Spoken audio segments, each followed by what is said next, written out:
And greetings once again to all of you, music lovers, thrill seekers, conversationalists, all across the fruited plain. Time for broadcast excellence, another 3 hours straight ahead. My name, Rush Limbaugh. I am America's real anchorman.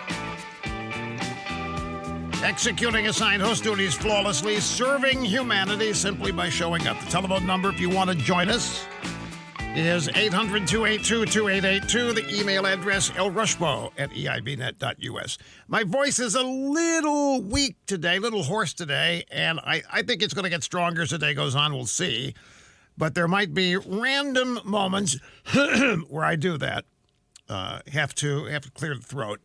I will try not to do that with the microphone on, but sometimes it may not be possible, so I apologize in advance for that. So we are 1 day away from the strangest inauguration of a president in our lifetimes. And that would be the inauguration of Joe Plugs Biden. It's an interesting story here today from the Federalist. Donald Trump set to leave office with a higher approval rating than George W. Bush. You know, there was also a survey last week that told the story that Donald Trump's the most admired man in the country, most admired man in the world, maybe. And everybody looks at how in the world can that be? Well, it can, and it was. And now he's got a higher approval rating than George W. Bush. Trump is leaving office with a approval rating about 40%. And as you know, George W. Bush left office with just under 30% of Americans on his side. What does this tell you? Well, it tells you a number of things, but I think that it is proof that fighting back, defending yourself, and more importantly, defending your base works.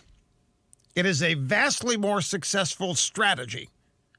It's a vastly more successful way of using your power and maintaining it.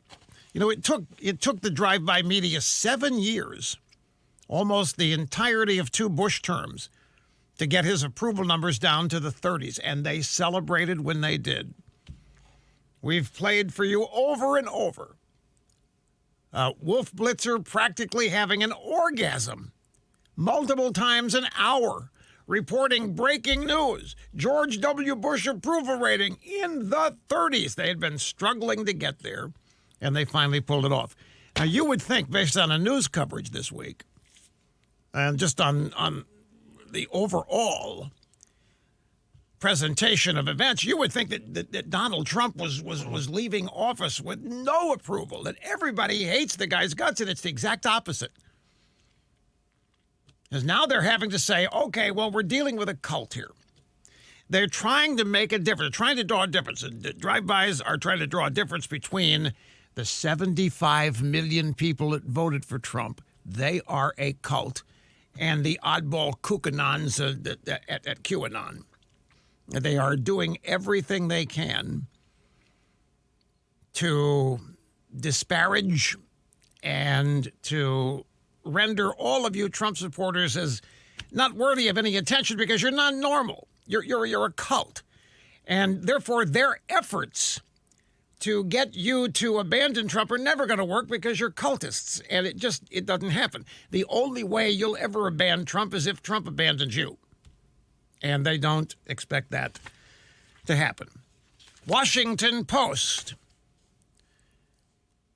has a story. QAnon adherents discussed posing as National Guard to try to infiltrate inauguration, according to FBI intelligence briefing. Really, in a nutshell, we are supposed to believe, because of the story in the Washington Post, that there's a real risk that right-wingers are pretending to be National Guard soldiers so they can disrupt Biden's inauguration. Told you this yesterday.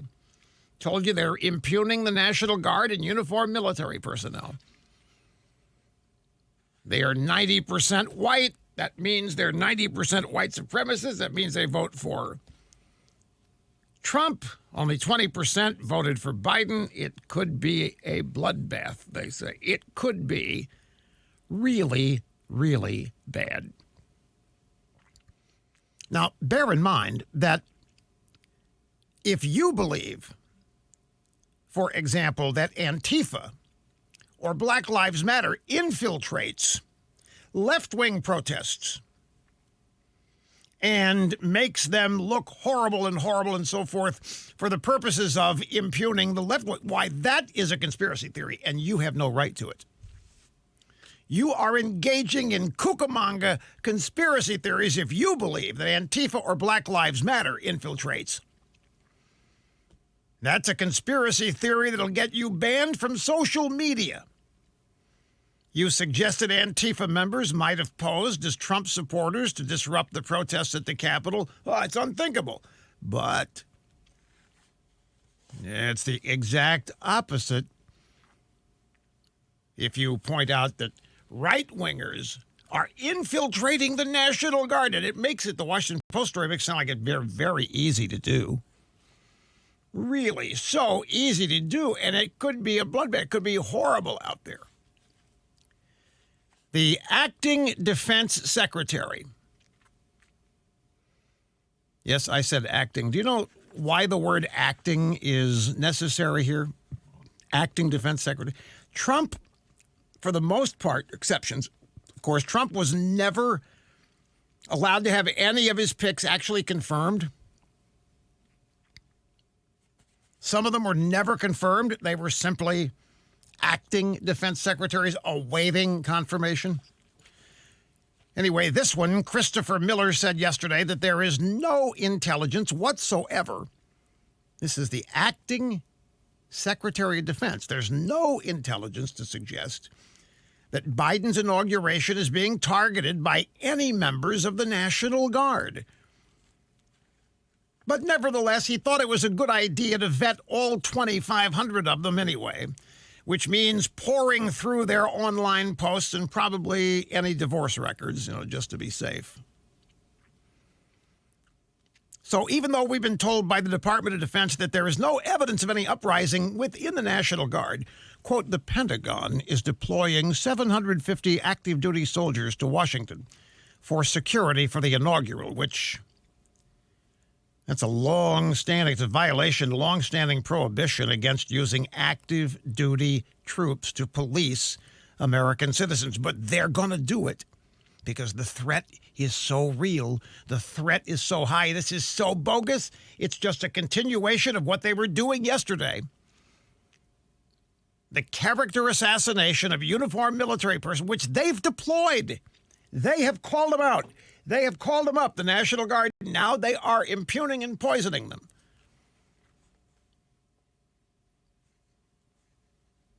This is the Posse Comitatus Act, forbids U.S. military involvement in domestic law enforcement. Now, here's an observation for you, and I think this is very important to point out. The Washington establishment, the deep state, whatever you want to call it, the swamp, whatever you want to call them, look what they can do. They can build massive fences around an entire city, in this case, Washington. They can build massive fences, and they can have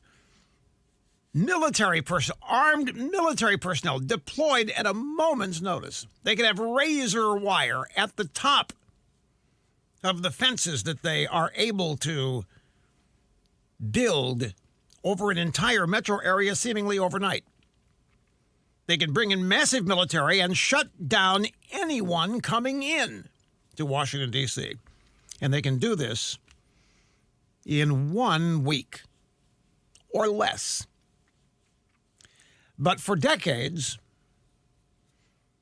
they failed to protect the southern border in similar fashion. They said it wasn't possible. They said walls do not work while they are in the process of building their own. Nah, walls don't work.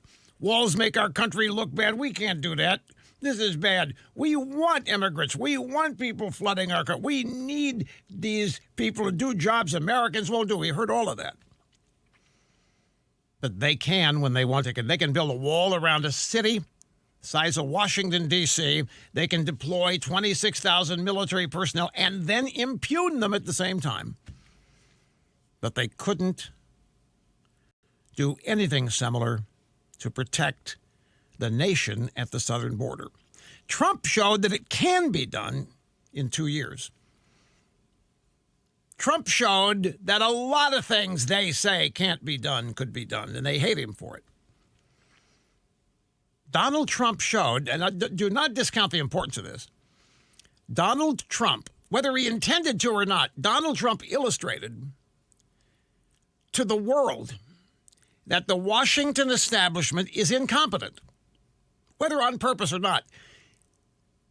Donald Trump did, in 2 years, construct a wall and other things, rebuilt an economy on the premise of American greatness, of America first. He did all of this, and he made all of the Washington swamp dwellers look either uninformed, incompetent, or incapable.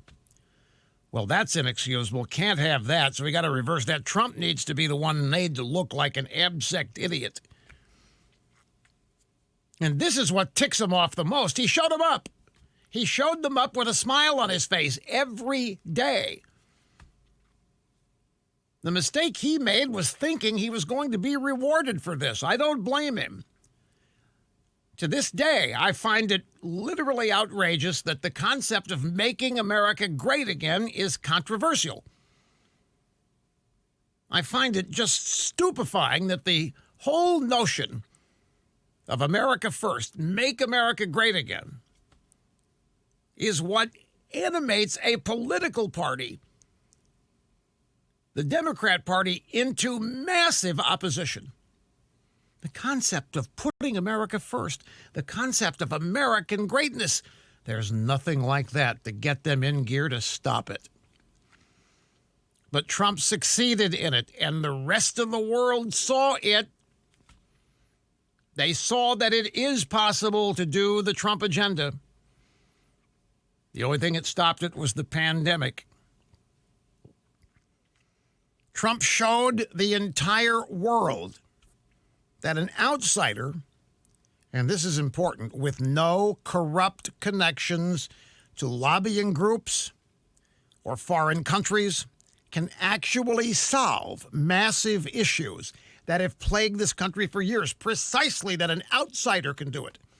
An outsider that's not tied down, not weighted down with corrupt connections to lobbying firms, foreign countries, foreign companies, you name it. Another showed them up every day of his administration. Can't have that.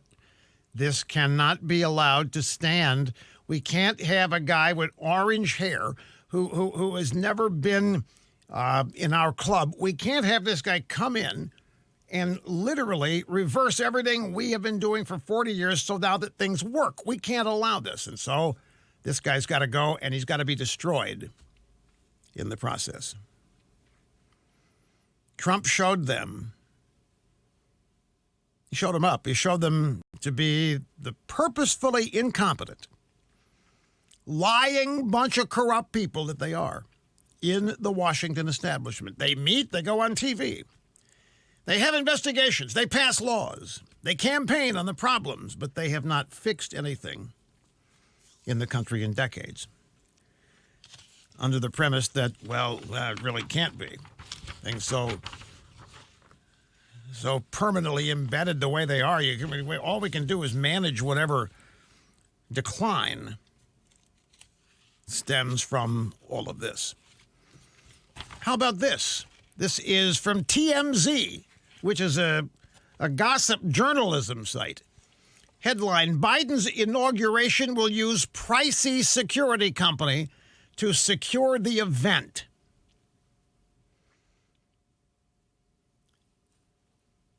Folks, it's getting harder and harder not to be a conspiracy theorist. And I'm not one. I really am not. But what are we faced with here? What's the left telling us? We don't have to figure this out. They're telling us they do not trust the police. They wanted to defund the police as quick as they could. They don't trust the military. The military, the National Guard, could be an uprising against Biden. Secret Service may be part of it. They don't trust them. So Plugs and his gang went out and hired a private firm. A private firm, because they can't trust the people who swear an oath under the Constitution to protect them. Can't trust them. Now, where do you think the people that these people are hiring come from? They're ex-Secret Service. They are ex-military. They are ex-National Guard. This story has been out since the middle of December. Biden's inauguration will use pricey security company to secure the inauguration. This is being done to show the military and others that Biden and his team mean business.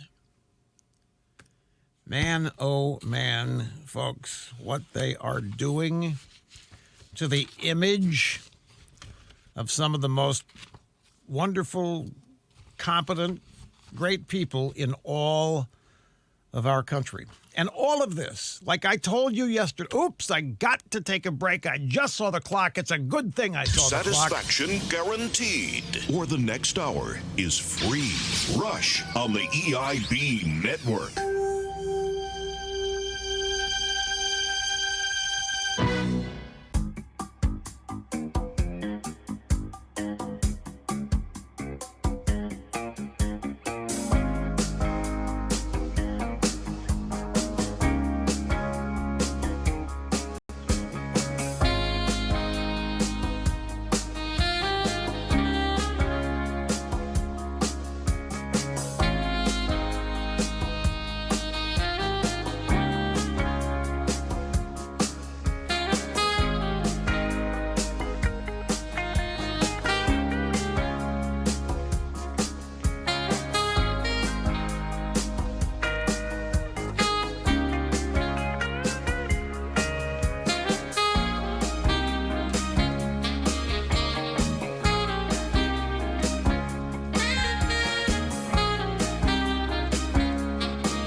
what I was going to say is, do you think these 26,000 troops, the National Guard, you think, and these stories that accompany their deployment, do you think they are there really to protect Joe Biden? You think that's why they're out there? They want you to think that. They want you to think that Donald Trump and his QAnon buddies and all of you cultists have rendered this country maybe unmanageable. You've rendered this country in a state, a circumstance where it may not be able to be protected. That's what they want you to think. They want you to think that this is all about how Trump and his people have destroyed the norms, but what the real purpose of this is. I mentioned this yesterday, how offensive this is. 26,000 uniformed military personnel to protect the U.S. Capitol, to protect the president-elect, to make sure that his inauguration happens peacefully and safely, because otherwise it may not. This is also about the Democrats showing you they can. This is about the Democrats making sure that you get the picture. They are in charge. They run the military. They are the people who now have all of these levers of power at their control. And they are going to use them whenever they see fit to make sure you don't get any ideas about not supporting them, about coming up with ways that might weaken their position. You are supposed to remain docile. If you're not docile, you're supposed to get there. You are to believe there is nothing you can do, that you face an insurmountable show of force from the Democrat Party, and they are willing to use it. We'll be back. Sit tight.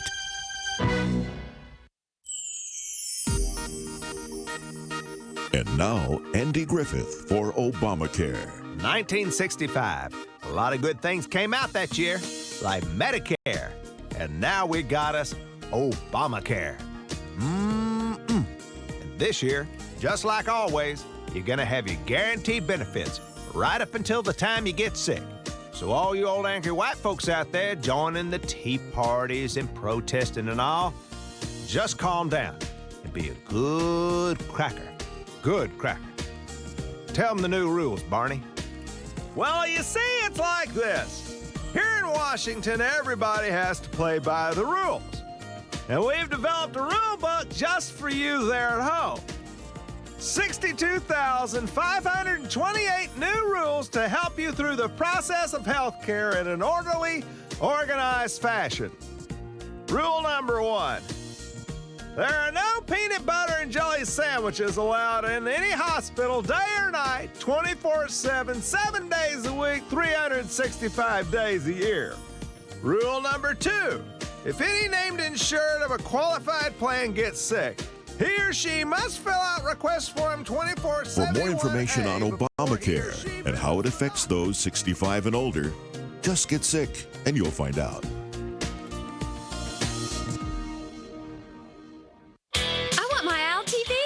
My Al TV. And you'll want your Al TV too. Hi, I'm Al Gore. Remember me? Now I've got my own cable TV channel called Al TV. Al TV, committed to being young and irreverent. Cool, huh? We'll discuss the issues that you care about, like global warming. This is the sound of a cow threatening the world. They used to love that when I was vice president. Call your cable operator and demand Al TV. That's GORE Youthful and irreverent, kind of like a radio shock jock. With short hair. It's Al TV. I know you'll remember this. I'm the one who stuck his tongue down Tipper's throat at the convention. Ew. Tell those money-hungry cable operators you want your Al TV. I want my Al TV. Now, something new yet familiar to everyone. It's Ron Hey, Artest. yo, fool, stop with the old school rap and bust it with the now. You gotta do representing for me, Ron Artest. Word up to all peeps, some fresh tracks been laying down. What up? This Ron Artest, busting out with the soft with some old school oldies with a fresh twist. Ain't no suspension long enough. There ain't no fines that are big enough. Ain't no jail term long enough to keep me from beating on you. And I really mean hits. R-E-S-P-E-C-T. Gonna find out what it means to me. R-E-S-P-E-C-T. You better not be dissing me, yo. Spreading the love. Peeps all over the world, join hands, make a love train or beat your brain. True warrior even does Streisand. Peeps who beat other peeps are the happiest peeps in the world. Ron Artest does the oldies with a fresh twist and a clenched fist. He's a jolly good felon, and I'm a jolly good felon. We're all jolly good felons, and if you don't agree, you'll die. Getting real. Baby, baby, baby, where did my pay go? Endorsements done left me now.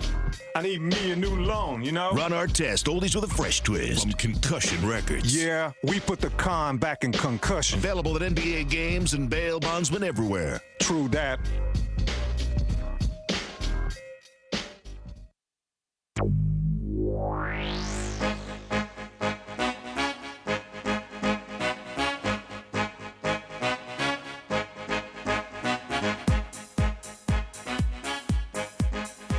And look at this, folks. This is from a relatively new website, Epic Times.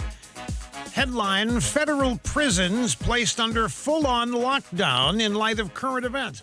So not only do we have the United States military in the form of 26,000 National Guard troops deployed at the U.S. Capitol to make sure that the inauguration, that the peaceful transition of power takes place, that somehow Donald Trump is thwarted in whatever effort he's running to make sure Biden doesn't get inaugurated. Right, that's what we're supposed to be really worried about.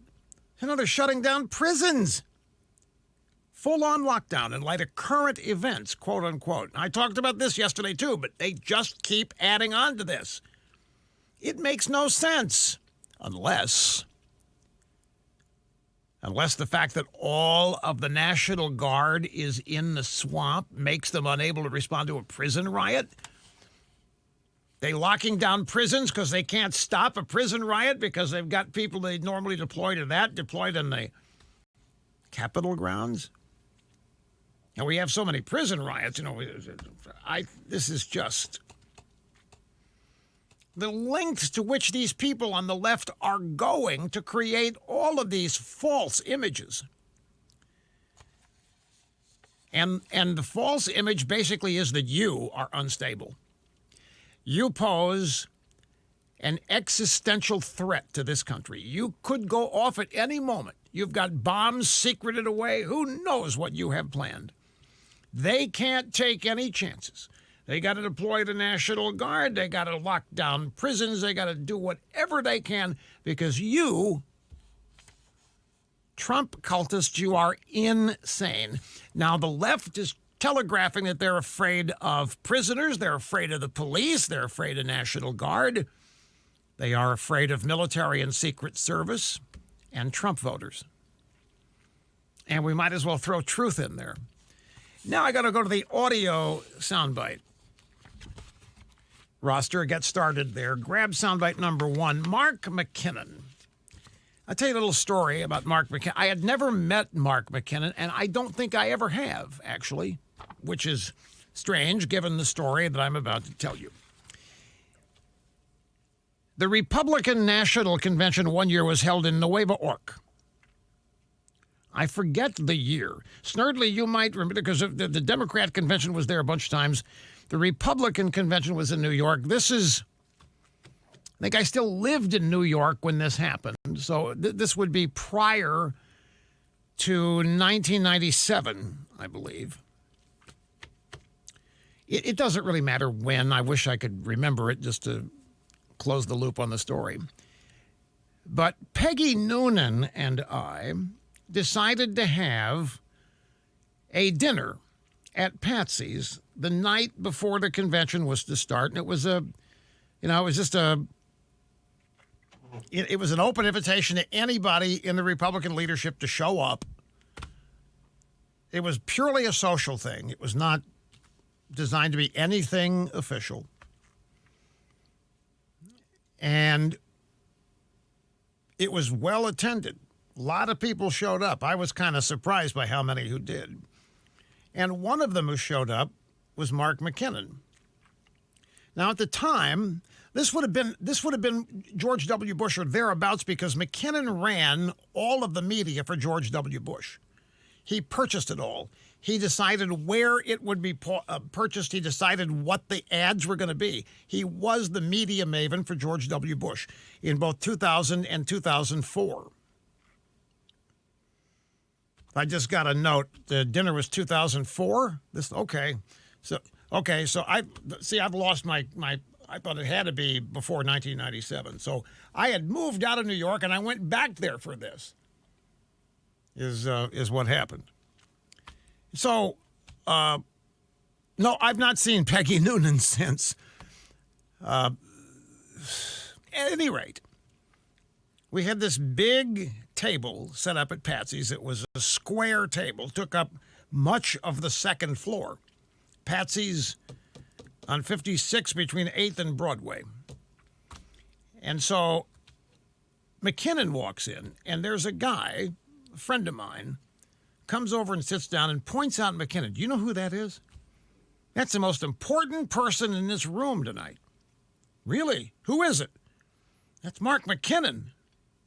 And I said, what's he do? He buys all the media for George W. Bush. He is in charge of Bush's media campaign. In other words, he holds the campaign in the palm of his hand. And I said, wow. McKinnon didn't say anything, and I studied him the whole night. And I did not go introduce myself either, because I just didn't. Don't know why, just didn't. He did something that I noticed all night. He studied everything going on.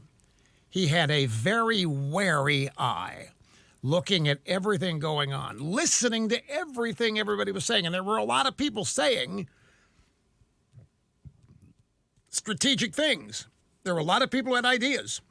A lot of people. This is the convention for Bush's second term. And McKinnon is arguably one of the most important people in this room, because he's in charge of running the media, running the advertising, coming up with the plans, coming up with the strategies and all that. And he had the most wary eye. He was just studying. If you don't know who he is, he also stars on a Showtime series called The Circus, and he wears a cowboy hat. But he just studied everybody in that room that night. And he didn't say, I didn't see him talk to anybody. He was simply gathering information, running the George W. Bush media campaign. And I'll never forget the person that came up to me and says, the guy's the most important person in this room tonight is Mark McKinnon. And I had never met him. And I'm not even sure I had heard of him. And I don't say this to be insulting. That's not the point. I don't insult people. I'm just being honest. I'm not a traditional political guy. I'm not a political activist. I don't learn who's running this or that aspect of a campaign. Because I have my own role to play in it, and I view what I do as important as anybody else in terms of disseminating information, being honest with people. Well, it turns out McKinnon is one of these guys that has joined the Never Trumpers, the Lincoln Project. He's one of these Never Trumpers doing everything that he can to get rid of, to impugn, to besmirch Donald Trump. They got some shocking news at the Lincoln Project the other day. You heard about this? That would be John Weaver, former McCain guy, was discovered to have been texting young men, underage young men, sexting underage young men. Not a good look for the Never Trumpers and the Lincoln Project, and there's even more to it than that. But McKinnon has his show on Showtime, The Circus, and it's about how the inside the Beltway crowd, it's about how the swamp looks at Washington through the Trump years and beyond. When McKinnon worked for Bush, he couldn't get enough of talk radio. Talk radio was crucial. Bush believed in talk radio. The Bush family were amazingly accessible to me. Invited me to the White House on my birthday, had a number of social events there where we discussed the events of the world out on the Truman balcony. George W. Bush and his dad were just amazingly nice to me. And McKinnon, back in those days, believed in talk radio as part of the ingredients, if you will, of success for the Bush administration. So yesterday on MSNBC Live, which is where McKinnon now has a gig, the anchorette Katie Tour said to him this problem, people believing democracy was stolen from them, that needs to be addressed in the... Who in the world thinks democracy has been stolen from them? Are there people that wanted to vote that couldn't vote? It seems to me that people think democracy has been stolen from them are Trump people.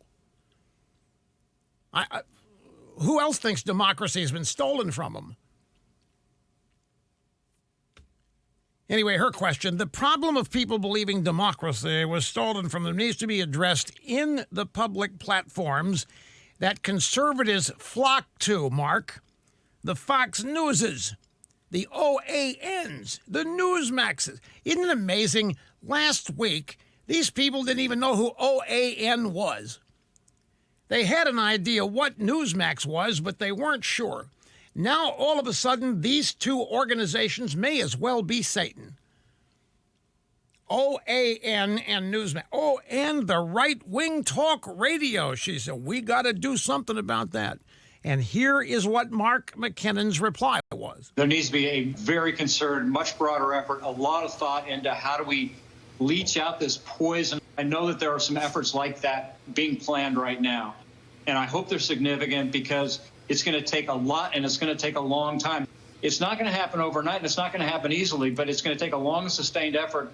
I think that those kind of efforts are being contemplated and planned. So he's letting us in on the idea that they, at the Lincoln Project, and others in the never-Trumper world, are already making plans and are happy to announce them on MSNBC of getting rid of the OANs, of the Newsmaxes out there, of the Fox Newses out there, and, of course, right-wing talk radio. Now, McKinnon makes it clear that it ain't going to be easy.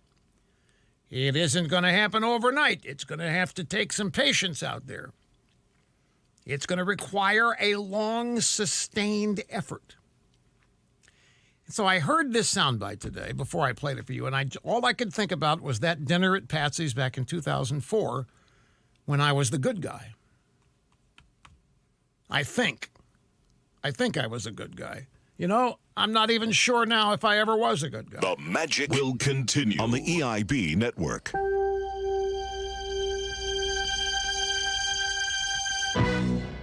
We now take you behind the scenes at Hillary for President. Late at night, the hotline rings through to Chappaqua. Let's listen in. Hillary for president. What's the problem now? Hi, Bill. What's that? Oh, hi, Kaz. Can you believe I got to trial? Yeah, I heard you got to go to trial. But It's consensual. Oh, it was consensual. Well, I like your approach, but you need to use something stronger to make it more consensual. Me, I'm a lip biter myself. Harder for them to tell on you afterwards. Well, we gotta pay the lawyer. Yeah, trials are expensive. Because you get the gig. Sure, I can get you a speaking gig if you don't mind performing for a Chinese businessman who speaks no English. But understand me. He doesn't have to understand you, but you'll get paid, and then I want you to contribute half of the money to our charity foundation as a finder's fee. But why half? Because it will help rehabilitate your image.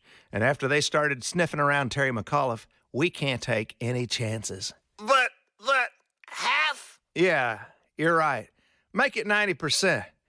You need a lot of help with your image. Join us next time our microphones take you behind the scenes at Hillary for President. Can a renegade sailor who's fed up with the way things are and a captain who's lost touch with reality both be the same man? Find out in the McCain Mutiny. I'm not paranoid, but everybody thinks I am. Aha. What are you men whispering about? It's my legendary temper, isn't it? Isn't it? No, sir. We're just wondering where we're going. We're going to change the status quo. Meaningful campaign. Aye, sir. But banning soft money is unconstitutional. And that's why I'm taking it all the way to the Supreme Court. But you'll lose. You're catching on, kid. Hold your course. Left, 360. And best of all, the media will make me a hero. Again. Damn the Republicans. Full speed ahead. The McCain Mutiny, starring Senator John McCain, the talented, versatile actor-director who brought you Citizen McCain, McCain's Navy, and the unforgettable Western classic, The Keating Five. I don't need your money. Gee, thanks anyhow. The McCain Mutiny, coming soon to a primary near you.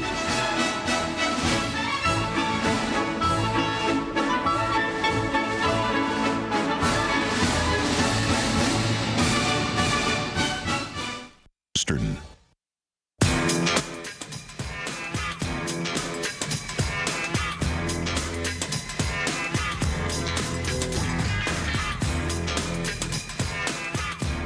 Okay, before we get started on the phones, we have a little soundbite here I want to play for us today on CNN. They had video of an unidentified migrant from Honduras talking about why he's coming to the United States as part of the caravan. You know, the Biden campaign, the Biden team, the Biden whatever, has told these guys, no, you don't come now. You're not going to come. You can't. You're just going to embarrass us. You can't come now. You got to stay where you are. We'll give you the go signal, but it's not now. You can't come now.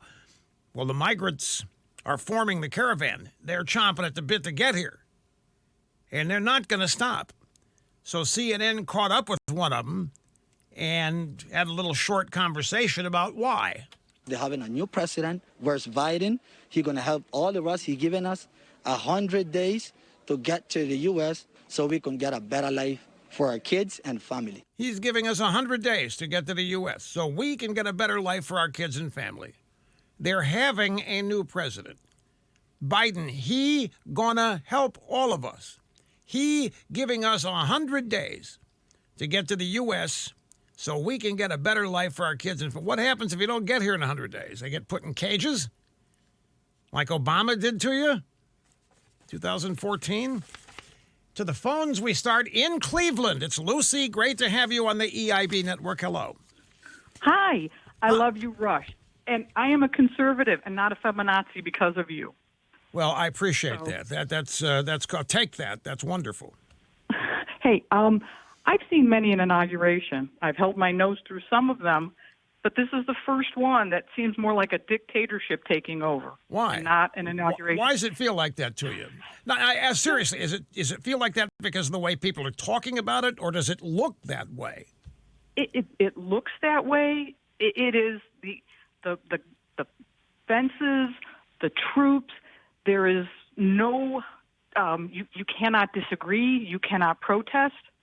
I mean, 4 years ago, people were out in the street protesting as Donald Trump walked down the street. Now you're allowed to be in a pen with only 100 other people protesting all by yourself. I mean, that's not democracy. That isn't it. That, there's that word again, democracy. What does that mean to you? And there's no wrong answer. I'm fascinated by people who use the word. I'd like to know what it means. You say the word democracy is being threatened, or that's not democracy, whatever the Biden team is doing. What does democracy mean to you? And again, no wrong answer. Don't get flummoxed. I am the daughter of immigrants who came to this country for a better life. And America was it. America's where you could have your opinion, where you could agree to disagree, where two opposing sides could come to a mutual. There is none of that anymore. That's true. That is true. The left doesn't care about your opinion anymore. No, they just want to crush you into the ground. Exactly. And that's it.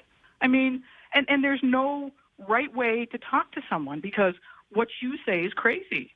I mean, you try to have a civil conversation with someone, and it's like, wow, you're one of those left-wing kooks, and it's like, or right-wing kooks. It's like that's what it is anymore. She's right, it's folks. That the left is not interested in entering the arena of ideas. They're not interested in the challenge of persuading people to agree with them. They're going to force you to. They're going to force you to agree with them, and if you don't, then you're going to pay a price. But they're not going to waste their time trying to persuade you to change your mind. They don't think they should have to. If you don't agree with them, you're already in trouble, and there's no way around it. So the democratic principles that people have thought undergird this country and support the Constitution are not worth much right now because there isn't much democracy happening out there by design, and it's on purpose. Amen, brother. Amen. I'm glad you called, Lucy. I really appreciate it. We had a caller in the program yesterday, and I misjudged. Remember the time that I had with him? I had 1 minute less than I thought. And his question boiled down to its essence. What is the stain on the GOP from the Capitol protest on January 6th? He believes that it is a stain that's going to be there for a long time and that we're going to have a difficult time erasing it.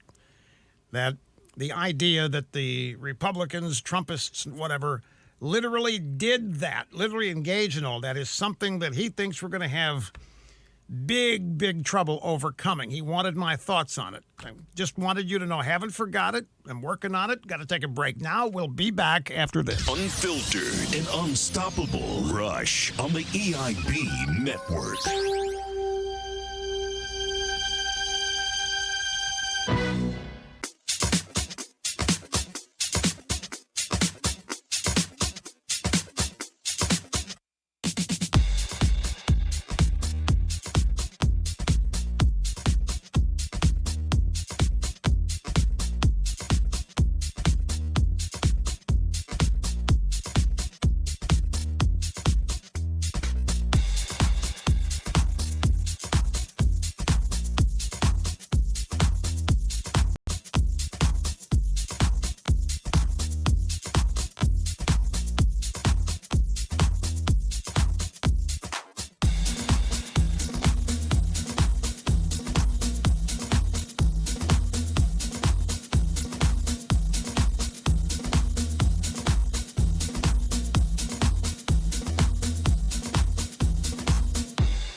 Okay, the first hour of the Broadcast Excellence Excursion today is in the can. On the way over to Limbaugh Broadcast Museum, I am your indefatigable host, El Rushbo, nevertheless fighting a little fatigue. So bear with me out there. Take a brief break here at the top of the hour and back to continue before you know it.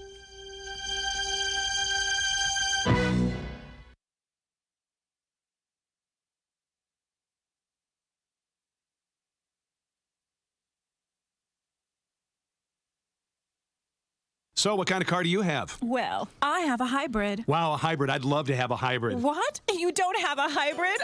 You can't afford a hybrid, yet you want the same feeling of moral superiority that hybrid owners have. Yeah. Well, now you can with new Earthocentric Hybrid decals. Awesome! Earthocentric decals are made to look like a real hybrid car decal and can be placed on any car, truck, or van. Simply apply your hybrid decal, and you'll be looking down your nose at non-hybrid drivers in no time. Nice SUV there, buddy. What kind of mileage you get with that? Probably not as good as my hybrid. And if you order today, we'll also include your choice of annoying, self-important liberal bumper stickers, including arms are for hugging, visualize world peace, meat is murder, or the word coexist, spelled in religious symbols. So, how do you like my hybrid? I didn't know 73 VWs came in a hybrid model. It's aftermarket. Earthocentric Hybrid decals turn any car into a vehicle that makes you feel good about yourself and so superior. And now, saving the world with Al Gore Jr. Hello, this is Albert Gore Jr. And as I said in the New York Times, I, for one, genuinely wish that the climate crisis were an illusion. But unfortunately, the reality of the danger we are courting has not been changed by the discovery of at least two very small mistakes in the thousands of pages of careful scientific research. Small mistakes happen every day. Ask Charlie Rangel. He went on vacation and had no idea who was paying for it. Nancy Pelosi thought it was okay to fly friends and family and associates to Washington and to Copenhagen so that they could be near her. Honest mistakes happen all the time. Ask Governor Patterson, who sent a couple of state troopers to a woman's house to deliver a Hallmark card of sympathy, and it was mistakenly caught up in the press as some sort of threat. Well, I say all that to say this, that honest mistakes are made every day by Democrats everywhere. What's a few degrees in temperature either way? Cut me some slack. Join us next time as we once again save the world with Al Gore Jr. This Democratic primary season, you have a choice. You could choose to go with one of the leading candidates like Bernie Sanders, an upfront Democratic socialist.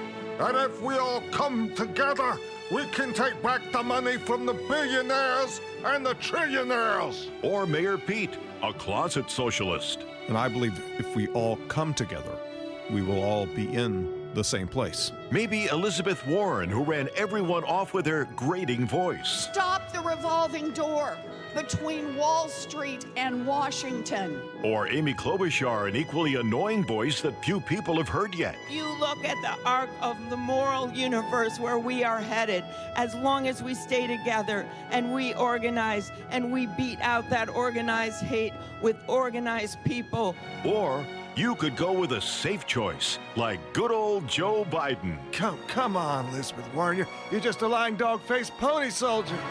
This message brought to you by Michael Bloomberg. Because I'm inevitable. I meant to do that. On a bus tour in the heartland, President Obama searches for a way to take the people's mind off the economy. Over the last 6 months, we had a run of bad luck. Hey, look over there! Aliens! A terrified nation just forgets everything Obama ever did in Aliens Attack. With incredibly useless special effects by Ben Bernanke. Paul Krugman calls it believable. James Carville gives it 1 finger up. Oh, hell, this ain't even as believable as Ken Starr versus Bill Clinton. I'm out of here. Aliens attack, so real, you'll scream for more government. Hello? What, Harry? Can Nancy and I quit now? Nope. Keep going. I gotta get elected. Okay. When Aliens Attack, coming soon to a swing state near you. Not to be considered a real campaign stop. And now, behind the scenes at what's left of Al Gore's family home. So how's my favorite big lummox? Or should I say crazed sex poodle? Bill, I'm not a poodle. I'm more of a Weimaraner. Besides, I did not have sex with that Yeah, she ran away. That's not fair. She just wasn't my type. What, slow and stupid? Did you even try listening to her about her life? No. What about inspiring her with your environmental stuff? Not really. Did you ask her to play pizza delivery girl? You know, some chicks love role-playing. No, I just yelled at her and told her what to do. Sounds just like Hillary. Okay. So bottom line, what should I do? You need to find a really good dry cleaner who can crack a safe. Well, thanks for the encouragement. Anytime. Hello? Anytime Cleaners? I have an inside job for you. Join us next time when the EIB microphones take you behind the scenes. Are you tired of high gas prices? Me too. And that's why I'm busy doing something about it. While Republicans want to keep drilling for the same old boring sources of energy, I've been busy looking at new sources of energy that could someday power America's future, like algae. If we can figure out how to make cheap fuel out of plain old pond scum like this, I could easily get reelected. If I could just figure it out. If you have any idea how to make cheap gasoline out of algae, please contact the Obama for President 2012 committee.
Well, look at this.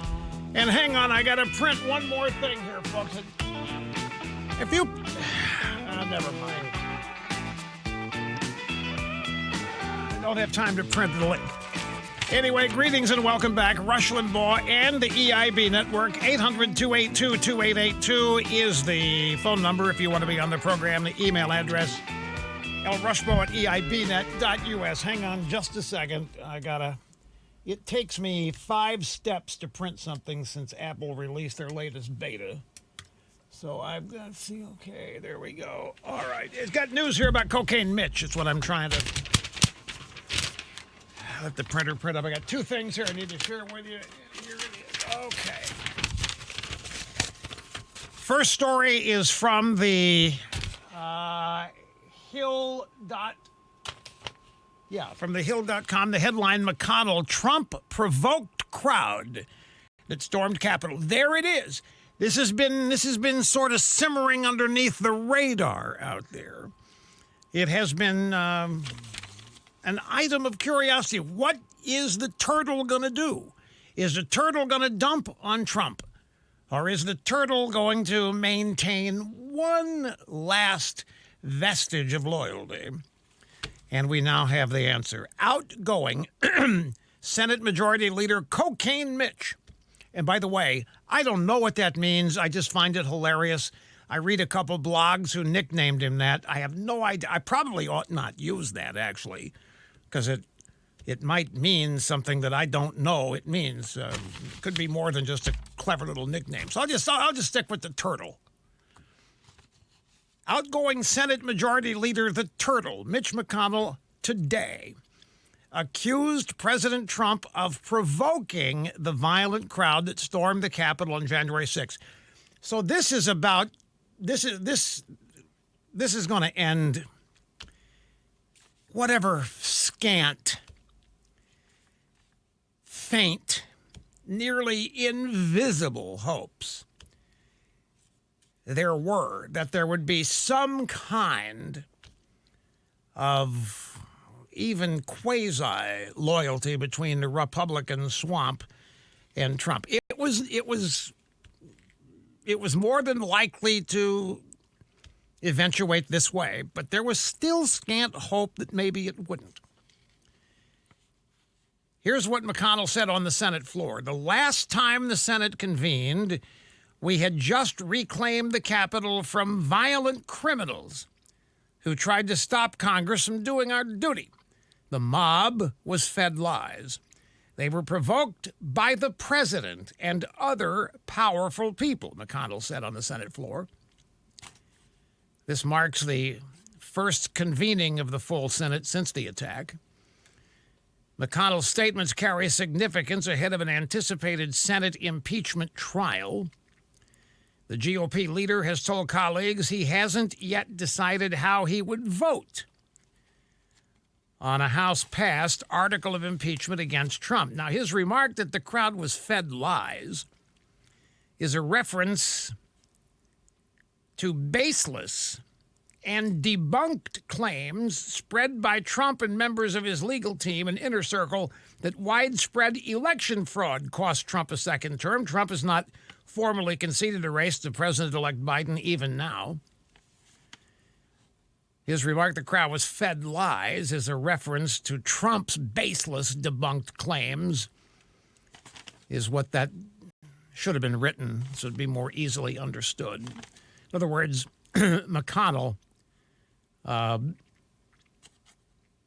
remarking the crowd was fed lies is a reference to Trump and his baseless claims that election fraud is what spurred on the protests. So here the marker's been thrown down. The only reason it happened, Cocaine Mitch is saying it happened because Trump fed the mob lies. They were provoked by the president and other powerful people. We've been through the timeline on this. There's no way this can be true. Trump didn't give any marching orders. He didn't tell anybody to go down the Capitol and do what they did. It's why this is troubling. Now, Mitch McConnell, no question, is the king of the Washington Republican establishment. And he's made it clear what his objective is. His objective is to kill off the Trump movement. He said as much.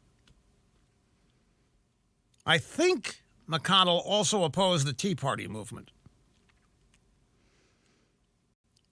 Now, this story, there's a story, the rightscoop.com, mob-fed lies. They were provoked by the president and other powerful people, according to Mitch McConnell.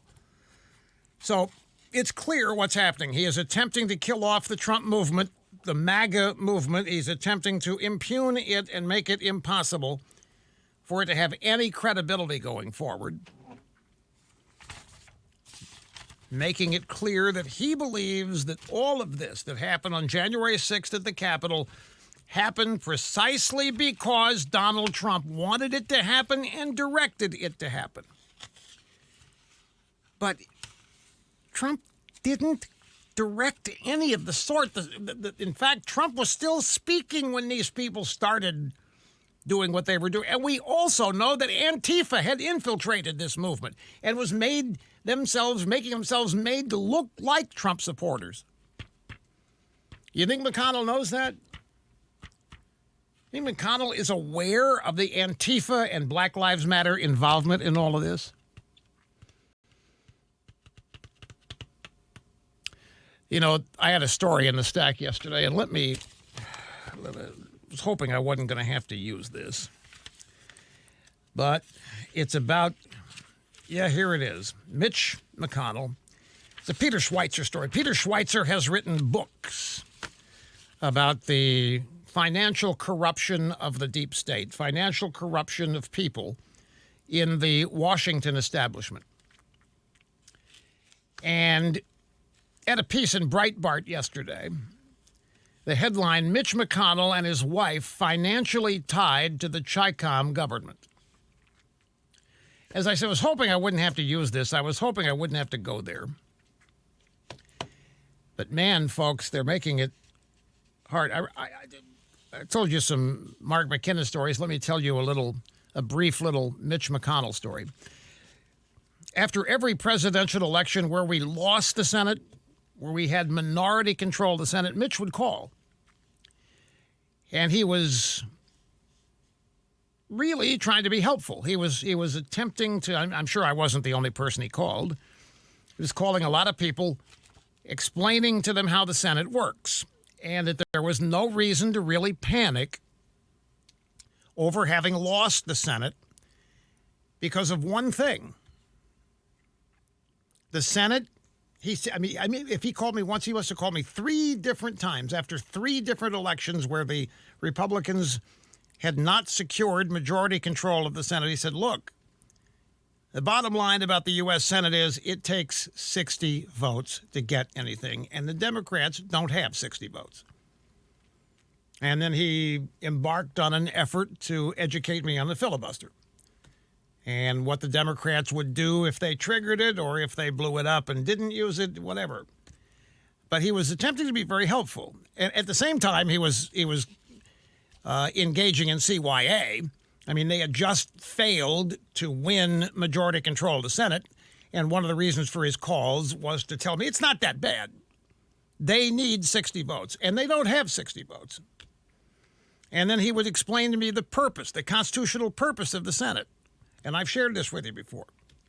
He said, look, the purpose of the Senate is to cool things down. The House of Representatives, People's House, that's where it gets knocked down, drag out. That's where there's all kinds of raised voices and lots of energy. But when what they're working on at the House, legislation, when it gets over to the Senate, we're like a coffee cup saucer, Rush.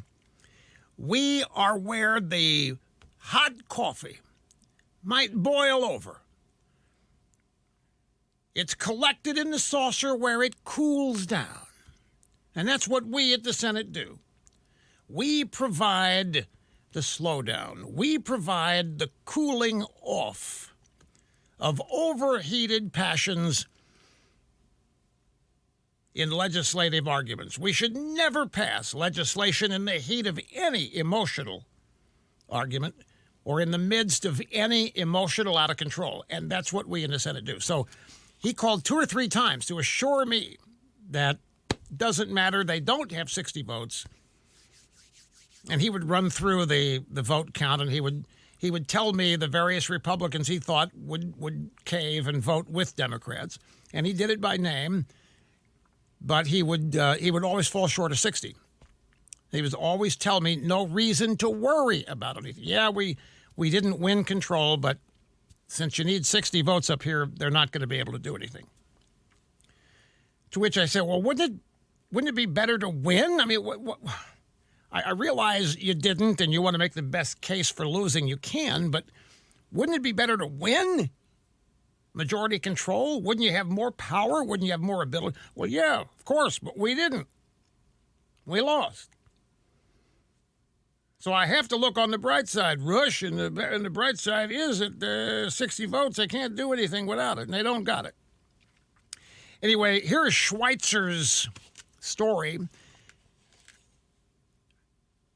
Schweitzer on Sunday detailed how Mitch McConnell and his wife Elaine Chao are financially tied to the Chi-Com Communist Party. Schweitzer was on the Fox News channel's The Next Revolution. That's with Steve Hilton.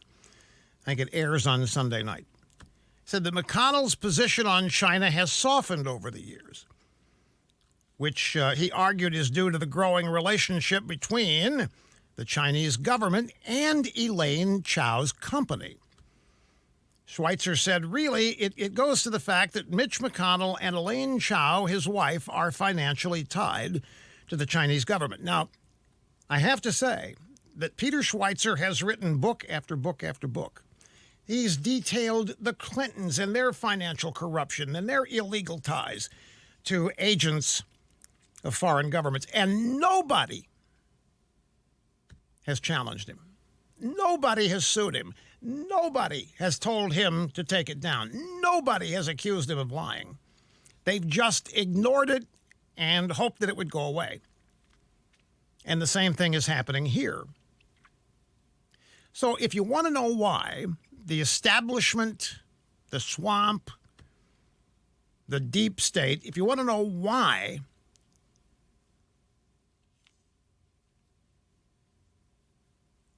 they say that China Joe and Mitch McConnell will work well together, look no further than renowned investigator Peter Schweitzer's Follow the Money revelations about McConnell and his wife. And, you know, folks, this is not, I know both these people. I know Mitch McConnell. I know Elaine Chao. This is why I've always said you never want to get close to these people, because you don't want to make them enemies, and you still have to be able to report the truth. Again, Schweitzer has not been wrong on any of his years and years of reporting on the Bidens. I suspect that he's not wrong on this. Nobody's even tried to debunk it. Elaine Chao was the first to ditch Trump. According to Schweitzer, this is the strategy of the Chinese government across the world. They seek out political elites, they give them commercial deals, and they end up being wedded to the Chicoms.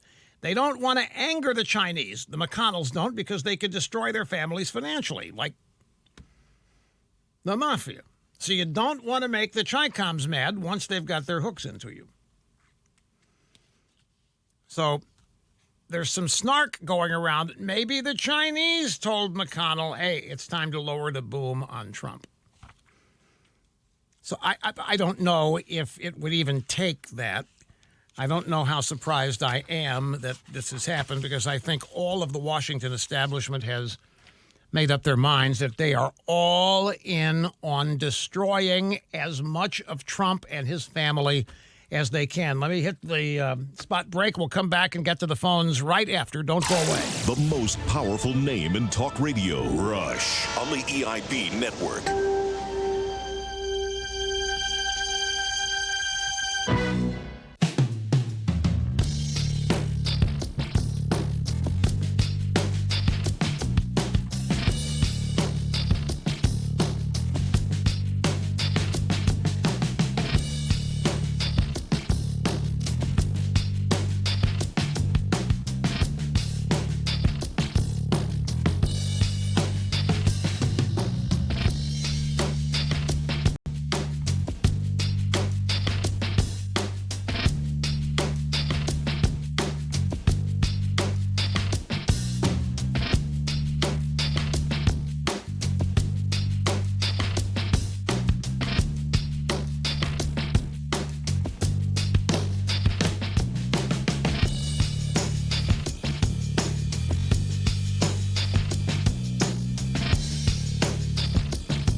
Half my brain tied behind my back just to make it fair, while I utilize talent on loan from God.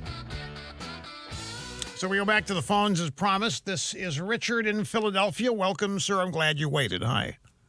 Good afternoon. Your story about the private security agency that Biden is hiring for his security. Yeah.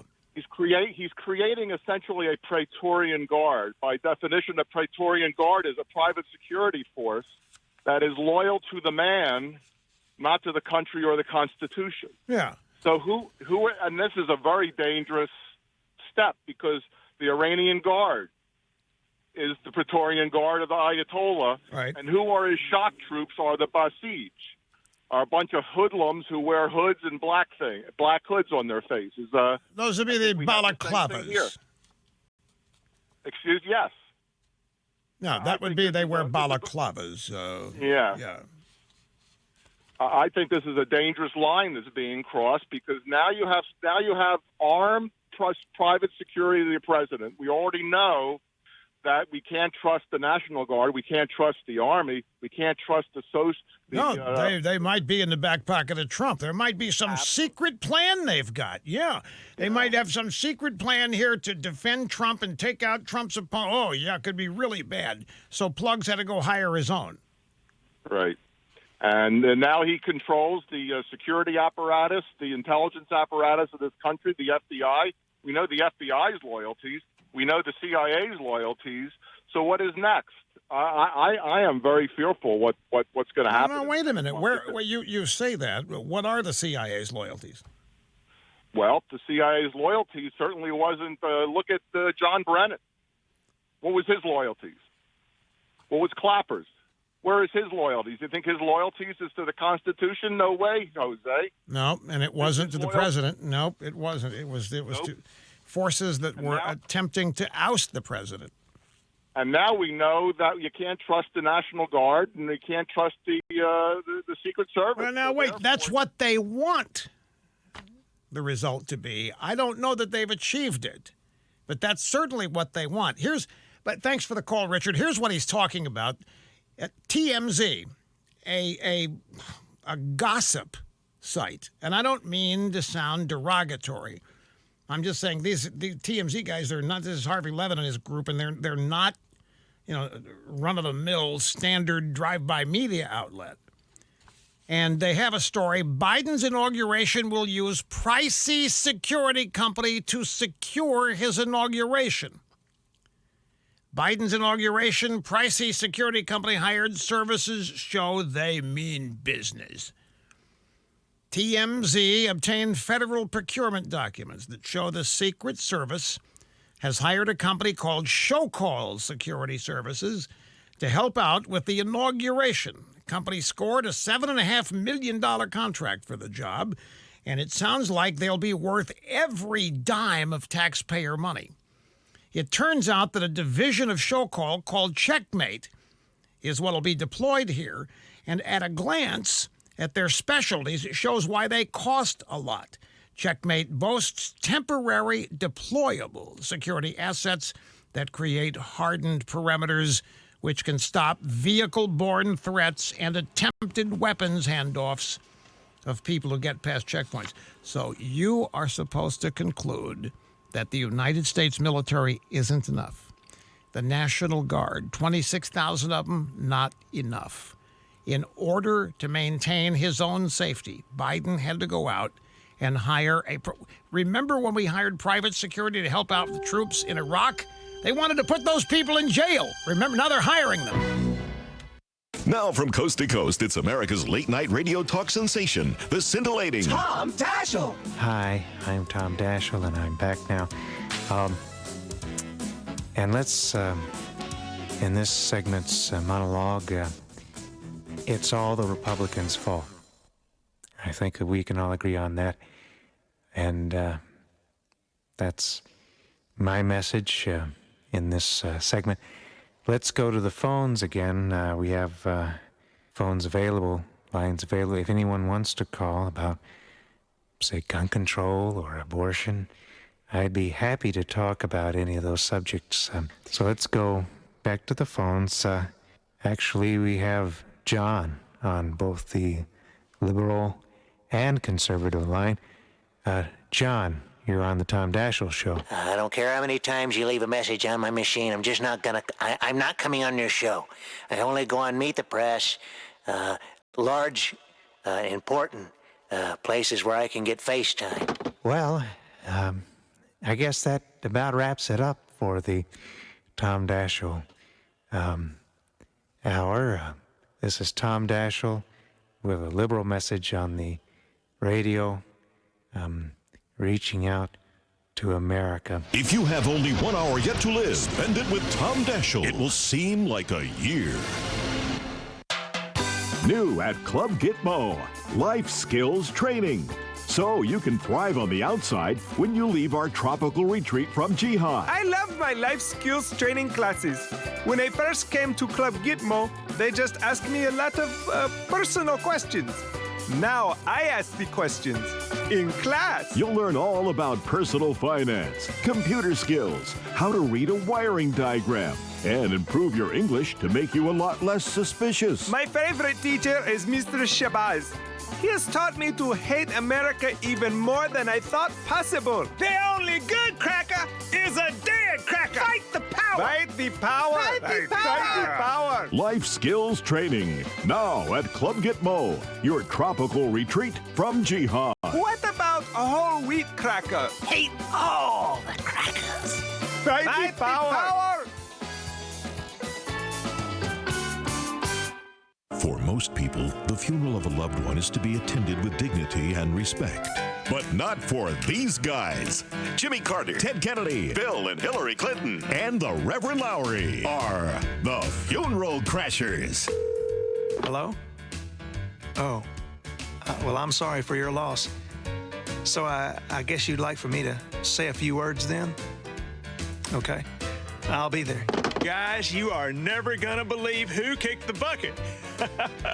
Jimmy, wake Ted up. This is gonna be the biggest funeral of the year. Unable to draw a crowd on their own, they seek out any funeral they can to promote their agenda. What better time to bash Bush? We know now there were no weapons of mass destruction over there. Secret government wiretapping. Or attempt to clean up the family image. I had the honor of working with her on the landmark legislation to make the birthday of her husband a national holiday. Even run for president. Leadership is something that many who are called refuse to accept. And if there's enough time left, they might even mention the deceased. I don't want us to forget that there's a woman in there. Oh no, I can't remember her name.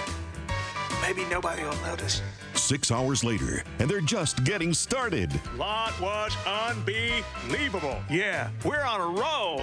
Hey, let's look in the obits. The Funeral Crashers, coming to a memorial service near you. Come on, boys. There's votes in them caskets.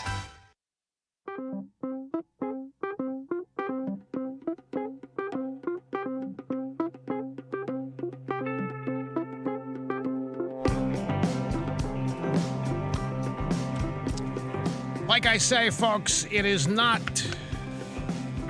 It doesn't make me happy nor comfortable to have to discuss Mitch McConnell this way, but it's undeniable what he said. McConnell has been over the years nothing but helpful to me. That's been his. At least that's my interpretation of his. All the times he reached out to me, I literally thought he was trying to be helpful. I haven't heard from him in a long time, but that doesn't necessarily mean anything. But now McConnell is making it clear where he stands, that Trump is responsible for what happened at the U.S. Capitol.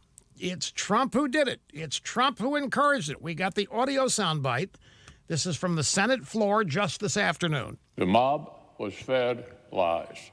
They were provoked by the president and other powerful people. Who is that? And they tried to use fear and violence to stop a specific proceeding of the first branch of the federal government, which they did not like. But we pressed on. We stood together and said an angry mob would not get veto power over the rule of law in our nation, not even for one night. We certified the people's choice for their 46th president. And we did it proudly. We proudly certified Joe Biden. Do you think this guy is ever going to be seen in public? Do you think Joe Biden is going to be a virtual president? No, I'm serious. You think Biden's ever going to show up in public and do public events? Now, he'll be on TV from the Oval Office. I'm saying, will he ever leave the White House? Will he leave the residence? Will he leave the Oval Office, the West Wing? I guess he's going to have to for some ceremonial things, but they'll employ Kamala Harris for as much of those things as they can. So anyway, you heard him say it. The mob was fed lies. They were provoked by the president and other powerful people. We don't know who he means there. They tried to use fear and violence to stop a specific proceeding of the first branch of the federal government, which they did not like. And that's what he means, the United States Senate. But McConnell wants you to know that your senators bravely pressed on, that they were not intimidated. They were not in any way inspired to quit. They bravely kept on. They pressed on, they stood together, and they said that an angry mob would not get veto power over the rule of law in our nation. By golly. So they bravely continued work. They bravely stood up to that mob that was inspired by the president, provoked by the president. So I guess the mystery is now over, and we know where McConnell and thus the Republican leadership stand. They're not alone. Grab soundbites 4 and 5. We have often shared with you the near lunatic rantings and ravings of the New York Times columnist Thomas Loopy Friedman. We have a couple of more from last night, CNN's Anderson Cooper 195.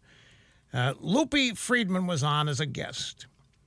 And Anderson Cooper said, hey, Loopy, what does it say that the FBI feels the need to vet 25,000 National Guard troops to make sure there's no internal threat? They're scared. They want you to think they're scared. They want you to think that the National Guard really has been infiltrated, that Trump loyalists are in there, that QAnon's in there, and they're going to wreak havoc. And it could blow up the whole inauguration. What can we do, Thomas? What does it say? The FBI feels the need to vet the National Guard people on duty. Ideas don't just win. They require power to win. You know, bin Laden was powerful. And what we're going to need here is Republicans, conservatives, to take on these ideas. There's got to be a war of ideas within conservatism to actually root this out. And it's going to take a real war of ideas within the conservative movement. The Liz Cheneys, we have to defend them, we have to protect them, we have to enable them, because they are taking a risk. They're the Muslims, the Democrats who took a risk and took on bin Laden and his ideas. Holy smoke. Folks, are you following this? You are no different than the people in radical Islam looking up to bin Laden. Trump is bin Laden. Trump is ISIS. And Thomas Loopy Friedman has been fighting these people his whole life. He understands that there needs to be a war of ideas within the conservative movement, and Liz Cheney has to be defended.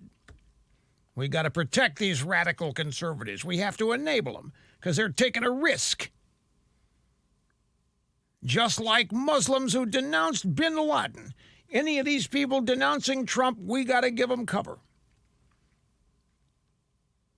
So he's calling for a war within conservatism. He says that the left must back conservatives that fight Trump, just like Muslims who were against bin Laden. And then next bite, I want you to listen to him describe the American media justifying Rupert Murdoch, Sheryl Sandberg, Mark Zuckerberg. What the hell are you people doing? What do we have to do to get you to realize that these ideas have been mainlined into people now so far, so deep that we've had to check the National Guard to see who has been infected or not. The liberal press, we've been mobilized. We were so mobilized against Trump. And if everyone's just been on total edge, we've got to all calm down, but we also got to understand the stakes. If you are purveying conspiracy theories, you are an enemy of the nation. And if I see you on the street, if I see you at a conference, I am going to call you out. Oh, man, am I frightened. I might be called out by Thomas Friedman. What could that mean for my career? What could it mean for yours to be called out by Thomas Loopy Friedman? So what he's doing here, in that bite, he is justifying the way the liberal media has been mobilized against Trump. He's justifying what the media has taken on as its responsibility. And to hell with objectivity, to hell with fairness, none of that. No, Trump is so bad and his supporters are so bad, we have to destroy them no matter how we do it and no matter what we do. That's our new calling. To hell with journalistic principles. To hell with fairness. To hell with any of that. These people pose a very real threat, and we got to take them out, however we do it. He's asking Rupert Murdoch, that's Fox News, Sheryl Sandberg and Zuckerberg of Facebook, where the hell are you people? Why aren't you on the same page as Thomas Loopy Friedman? Why don't you get it? What do we have to do to get you to realize these ideas have been mainlined into people now? So again, folks, it's the same thing they've been saying since this program began.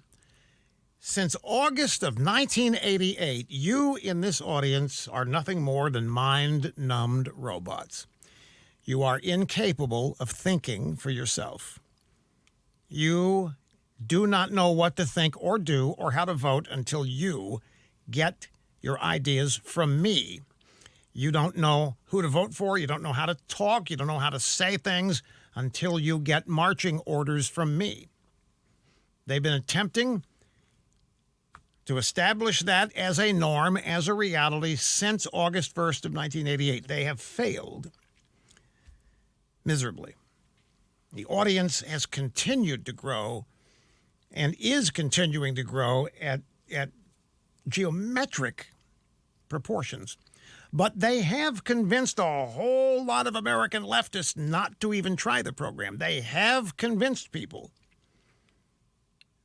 that this is just mind-numbed Robotville for a number of years. It hasn't stopped our audience growth, but it has limited it, I have to admit.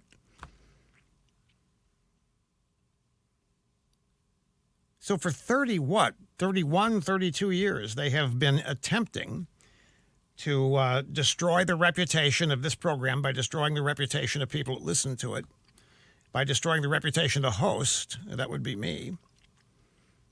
And they have failed, but they've not given up. You heard Loopy Friedman say that it remains the number one objective,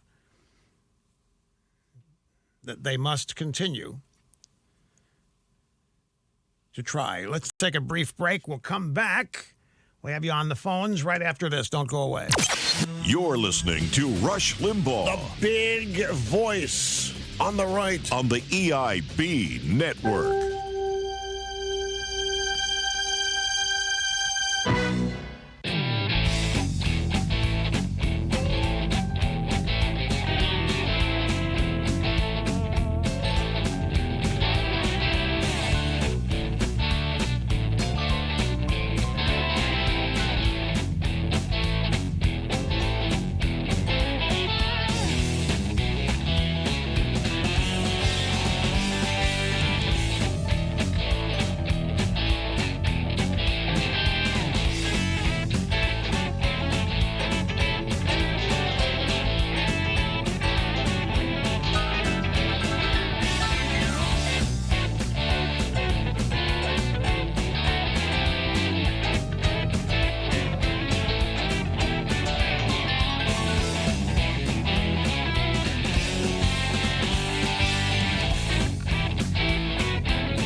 Want to lead an environment?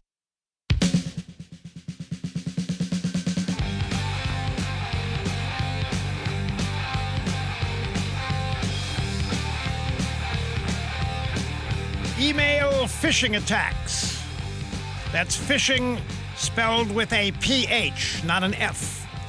Phishing attacks happen on a daily basis. A phishing attack is just one of the ways that cyber hackers get their hands on your information. They create an email that looks legitimate. It's designed to fool you. It's designed to make you think it came from one of your credit card companies or any other outfit that you do business with via a credit card.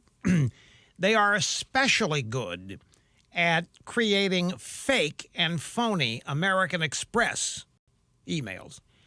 I have come so close.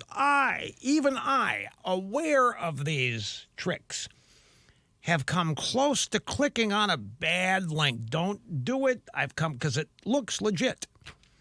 And you don't want to run afoul of any of your credit card companies. If you get a note saying there's a problem on your account, if you get a note saying you need to click on this to get straight, you want to fix it. You don't want anything to be wrong. So they've got you right off the bat. Just use restraint. The first thing to do if you have any doubts is check the actual email address that the phishing attack is coming from. And you'll find it is not the email address of, say, Amex or MasterCard or Citibank or any credit card that you use. All of the logos look legit, and all of the formatting in the email looks legit. But if you check the email address from which the email was sent to you, you'll find that it's not really associated with a particular credit card company. If you use more than one email address, and let's say you have your credit card email sent to a secondary email address, make sure that the email that you receive information from various credit card companies is the one that you're about to fall for. The thing is, if you see a link in an email, just don't click on it, and you will avoid any phishing attack. Because if you hit the link, you are opening your computer to hackers. You're opening them up to malware. You're inviting them in, and you don't even know it. The best defense for this comes from LifeLock. LifeLock's systems monitor online transactions in the billions every week. They look for evidence that your data is being used illegally. They look for evidence of phishing attacks. They find it. They let you know. Ahead of your next credit card statement or bank statement, you're hearing from LifeLock with news on something suspicious happening. Now, no one company can prevent all identity theft, but I'm telling you, folks, LifeLock has both the monitoring skills and a restoration team that don't stop until whatever gets broken gets fixed. Nobody else has a restoration team. They do. Get protected with LifeLock. Sign up at lifelock.com or call them, 800-440-4833. Use my name in the sign-up process. You'll get 25% off your first year. That's 800-440-4833 or lifelock.com. Okay? We have Fred in Cleveland. Fred, you're next. It's great to have you. I'm glad you waited. Hello, sir. Good day, Rush. I'd first like to thank you for the free education, for your commitment to America, and for the memories. Thank you, You're the sir. best, and Godspeed to you, my Thank you very much. Okay, my question for you is, we have two lines of defense left, as I see it. The church, which is fading fast, and talk radio, which is holding strong. How do we keep those two entities from being destroyed in the next year? All right. Now, the church. I am so glad you mentioned these two. I am an expert in one of them. Okay. That would be talk radio. The church, you're going to have to get to the ministerial level. And you're going to have to, just like I informed people just now about the phoniness of a phishing attack that is designed to get you to open up your computer to hackers, you're going to have to get to the minister and beg him for a spine to maintain the principles of the church's religion, that they're non-negotiable, and that they're not to be changed under pressure, and that's why you're a member of the church, because the church and its teachings reach you. The church and its teachings are what give you comfort. They help you to answer questions to which there are no answers as human beings on earth, and you need the church to continue to fulfill that role. You don't need the church to be woke. You don't need the church to be any part of the earthly social justice movement. That's not why you go to church. You're not looking for the church to have a role there. In talk radio, there's a single thing that everybody who listens to talk radio can do. Let me ask you a question. What is the most often used attempt to destroy a talk radio show on radio or TV? What is the most often used technique? You're asking me? Yeah. Holy crepe, I don't know. Yeah, it's sponsor boycotts. Oh, right. Okay. Sponsor boycotts. Okay. Well, you should know by now, as a regular listener, that it's all made up. Right. We have proven that sponsor boycotts are made up. I've told you countless times the people running those scams are 10 people making themselves look like 150,000 people, and they're sending out form emails to advertisers claiming that they're never going to buy the product again, and they never have bought it in the first place. They don't live in the state or city where the business is.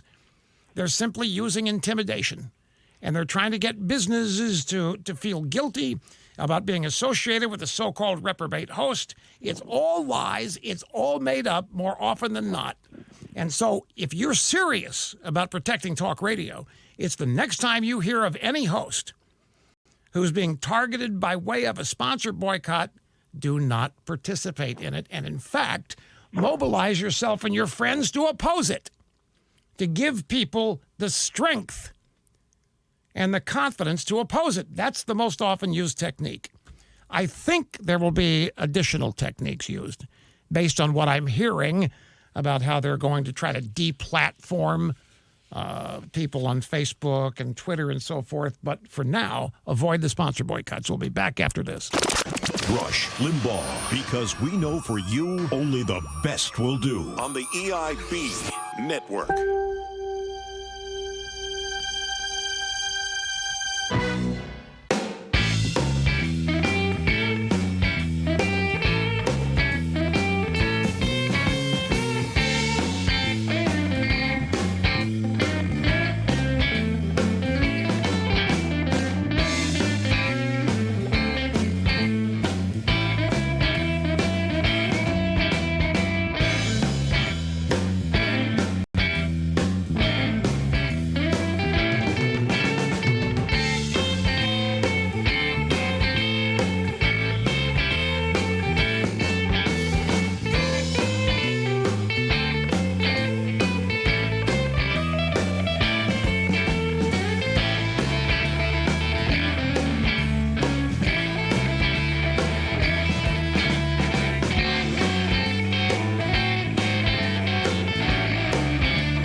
It's the fastest 3 hours in media for a reason.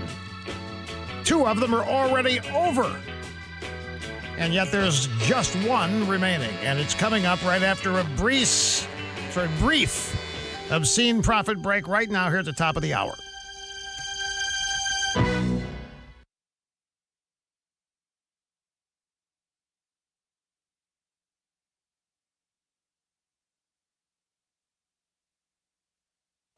Attention EIB affiliates. Stand by for the Rush Limbaugh promo feed. Copyright 2021. EIB Network. Start all recording devices in 3, 2, 1. Now. Rush Limbaugh.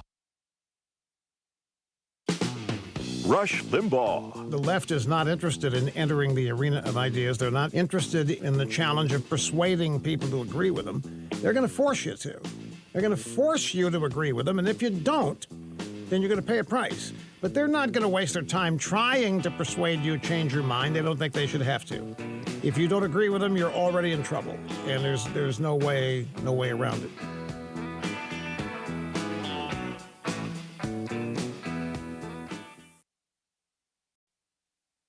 The left is not interested in entering the arena of ideas. They're not interested in the challenge of persuading people to agree with them. They're going to force you to. They're going to force you to agree with them, and if you don't, then you're going to pay a price. But they're not going to waste their time trying to persuade you to change your mind. They don't think they should have to. If you don't agree with them, you're already in trouble, and there's no way around it. Rush Limbaugh. This, the most listened to radio talk show in America today, Rush Limbaugh on top of my game, like no other time. On a program which evolves to be what it needs to be, to remain the most listened to radio talk show in the world. How do we hold on to that lofty perch? Easy, my friends. We seek the truth, pure and simple. It's a program founded on honesty. That's why I am the truth detective, America's truth detective. It is why I am considered to be America's doctor of democracy.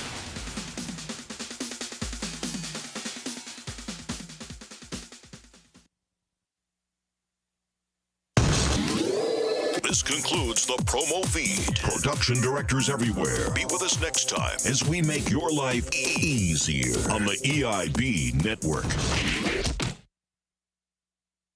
What college do you dream of sending your kids to? Yale, Harvard, Princeton. Forget it. Those are the universities of yesteryear. The school of the future is COC.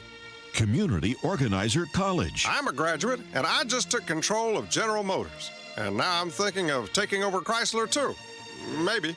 Or selling it to an Italian bicycle company, I think. Want your kids to run a giant company or even an entire industry like healthcare, banking, or insurance? Enroll him or her at COC, Community Organizer College. Do you want your darlings to have trillions of dollars of money to spread around? Apply to Community Organizer College. Our teachings are based on a major breakthrough in education. It's not what you know, it's what people think you know. At COC, Community Organizer College, we don't waste time teaching English, history, math, science, or business management. We teach cool. We teach pompous. We teach teleprompter, doublespeak, seducing the media. Community Organizer College. Where your kids can learn to run a company or a country. Who knows? Maybe the entire planet. Community Organizer College. Capacity is limited. Better act now. For an application, dial 1-800-ACORN-COC. It's not what you know. It's what people think you know. Now, a special message from former President Bill Clinton and almost President Al Gore. You know, you hear a lot about the negatives of nationalized healthcare these days. But we'd like to tell you some positive aspects of government-centric healthcare. We've both been on a government healthcare plan for years, and we have the best doctors and facilities in the world. With the latest in technology and absolutely no hassles about what's covered. Whether it's an awful headache from the July cold snap back in Tennessee or a shot of penicillin for the weekend. It's all free, with no lines and no waiting. Now, how can you get this kind of government health care? It's simple. You have to get elected or appointed to an important position in government. Without healthy leaders, our country would be in real trouble. And if you're getting a little old and goofy like Al, our plan won't push you off in a corner to die like that thing Obama's pushing. Yeah, it's a good thing we get to stay on our insurance, and we'd like you to be on our plan too. But as it is, we'll need to ration your health care to take good care of us, because we're the people who take care of you. Most Americans don't realize that kids are a real drag on the economy, and that's why Nancy Pelosi, as part of the Obama stimulus package, is releasing her new DVD, Don't Do It, with helpful advice from Nancy about contraception for young adults. After you have applied the glue and the staples, take the condom and apply it to the cucumber gently like this. Oh, let's just hold hands. Okay. As part of the recovery package, the Don't Do It DVD will be required viewing in fertility clinics nationwide. Motherhood is a wonderful thing, but are you sure you want to bring another child into this world during a recession? What's its carbon footprint? Remember, if your child eats, somewhere another child goes hungry. When Nancy's Don't Do It DVD is broadcast nightly across the country, it'll be guaranteed to give everyone a headache and couples more cash to stimulate the economy. Oh no, she's pole dancing again. Let's just go to the mall. Okay.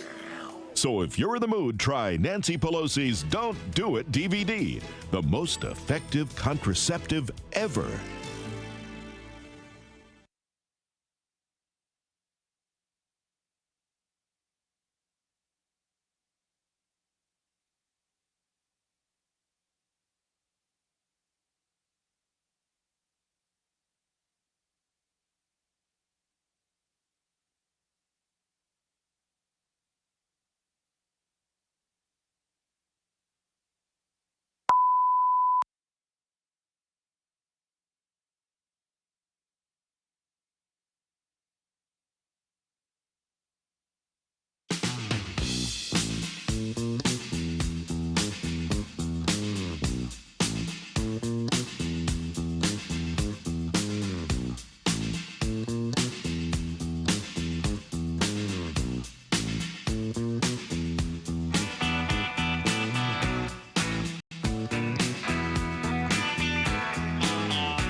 Would I be mean?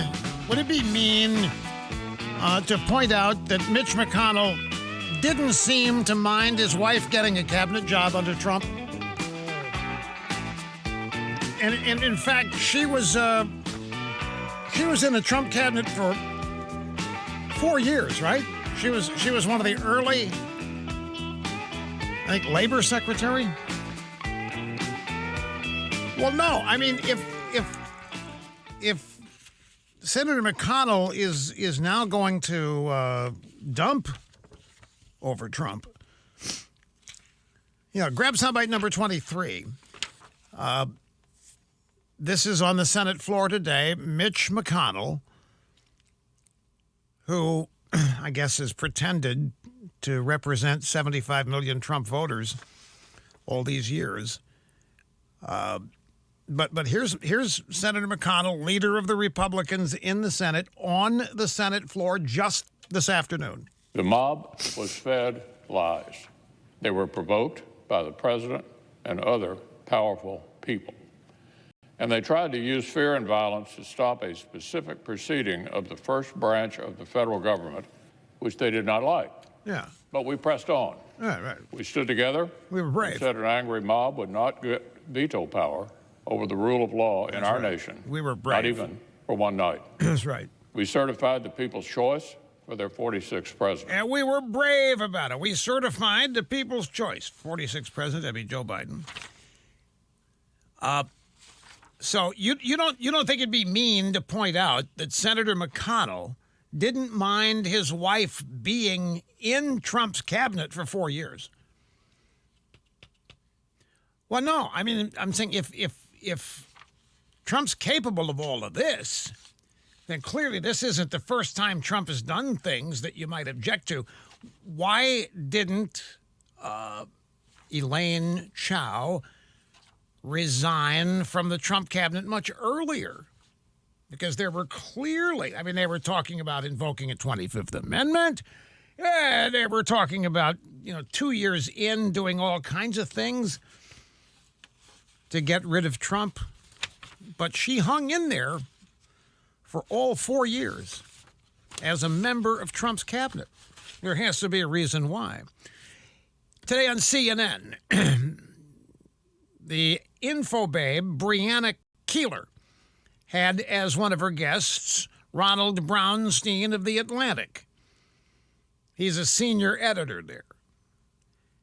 She asked him this question: does what Mitch McConnell said on the Senate floor, the soundbite you just heard, does what McConnell said tell you anything about what to expect from Senate Republicans in the impeachment trial? It is important that Senate Majority Leader McConnell is saying these things and drawing these lines, but you can't ignore his role in getting the party and the country to this point. I mean, Donald Trump did not get to the point of January 6th overnight, and he did not get there alone. McConnell's comments do signal that this, in fact, may be a breaking point for some of them. And if you look at the polling, it is true that 3/4 of Republicans say that Trump won the election, it was stolen, they see nothing wrong in how he is behaving. That's an ominous number for the stability of the society. But if 1/4 or 1/5 of Republican voters aren't easy with the parties kind of merging with these extremist elements, that's a pretty scary number for the future of Republican electoral prospects. So if McConnell thinks, the way I interpret this, if McConnell thinks that he's buying himself some goodwill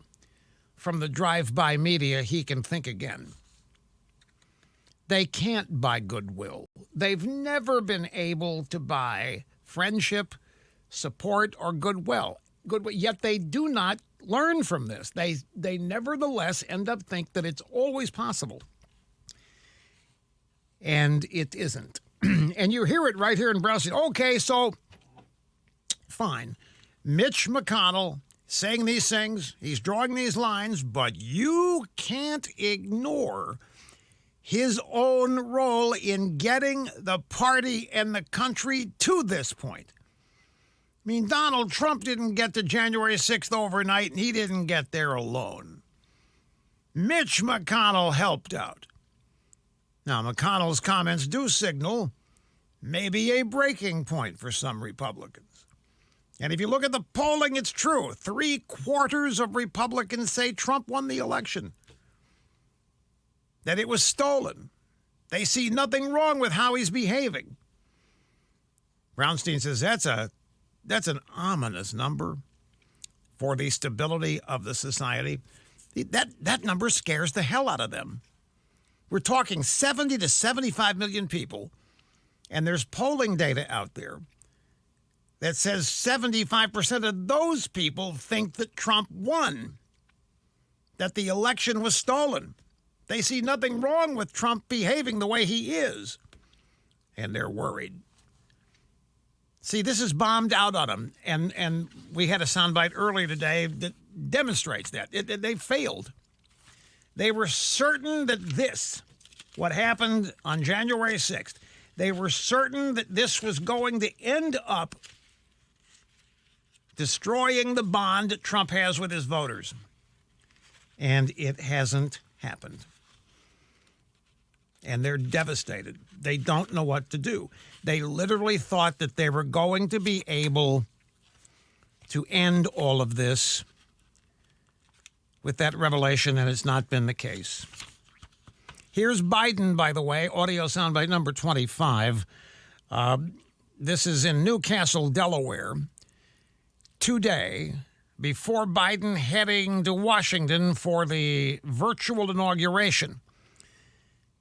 He decided to make some remarks, and here they are. When I came home after graduating from Delaware and then going on to law school at Syracuse, I came home after law school to Wilmington, to our county, It had gone dark.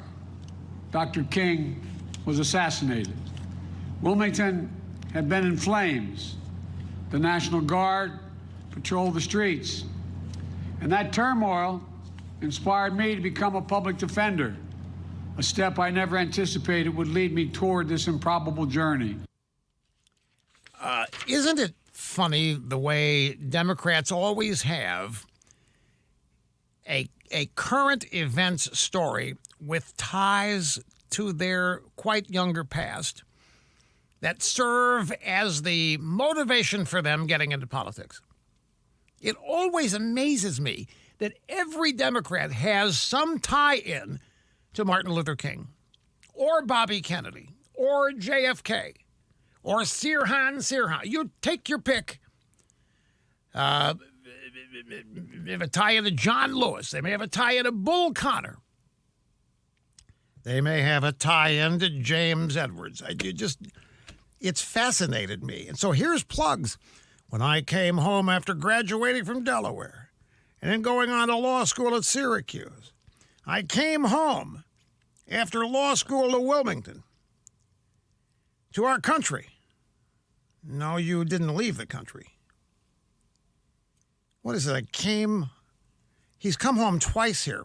When I came home after graduating from Delaware and then going on to law school at Syracuse, I came home after law school at Wilmington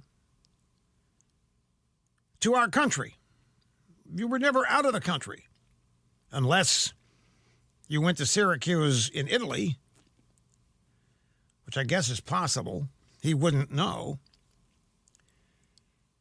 But it had gone dark when I came home after law school at Wilmington and came home to our country. It had gone dark. Our country had gone dark when I came home. But you never left the country. Dr. King was assassinated. Wilmington had been in flames. The National Guard. Aha, there it is. The National Guard patrolled the streets. And that turmoil inspired me to become a public defender, a step I never anticipated would lead me toward this improbable journey. They always have. Every Democrat always has one of these sob stories where something horrible happened and it motivated them to work for nothing, which is what a public defender does. I mean, a public defender works for essentially nothing, pro bono cases. It makes them sound like such wonderful people, such good people. Oh, they saw so much suffering. They saw so much sadness. They saw such flames. They saw the country when they came back to the country after graduating from Delaware and graduating from Syracuse, and they got back to the country and they saw the flames as of Martin Luther King. Oh, my God, I got to give my services away and then tell people that's why I got into politics to become president. So that's his story. He's sticking to it. I just amazed how they get away with this. Let's go back to the phones. We got some time here in this segment. We'll take Tim in Kirkwood, Missouri, outside St. Louis. Great to have you. Welcome.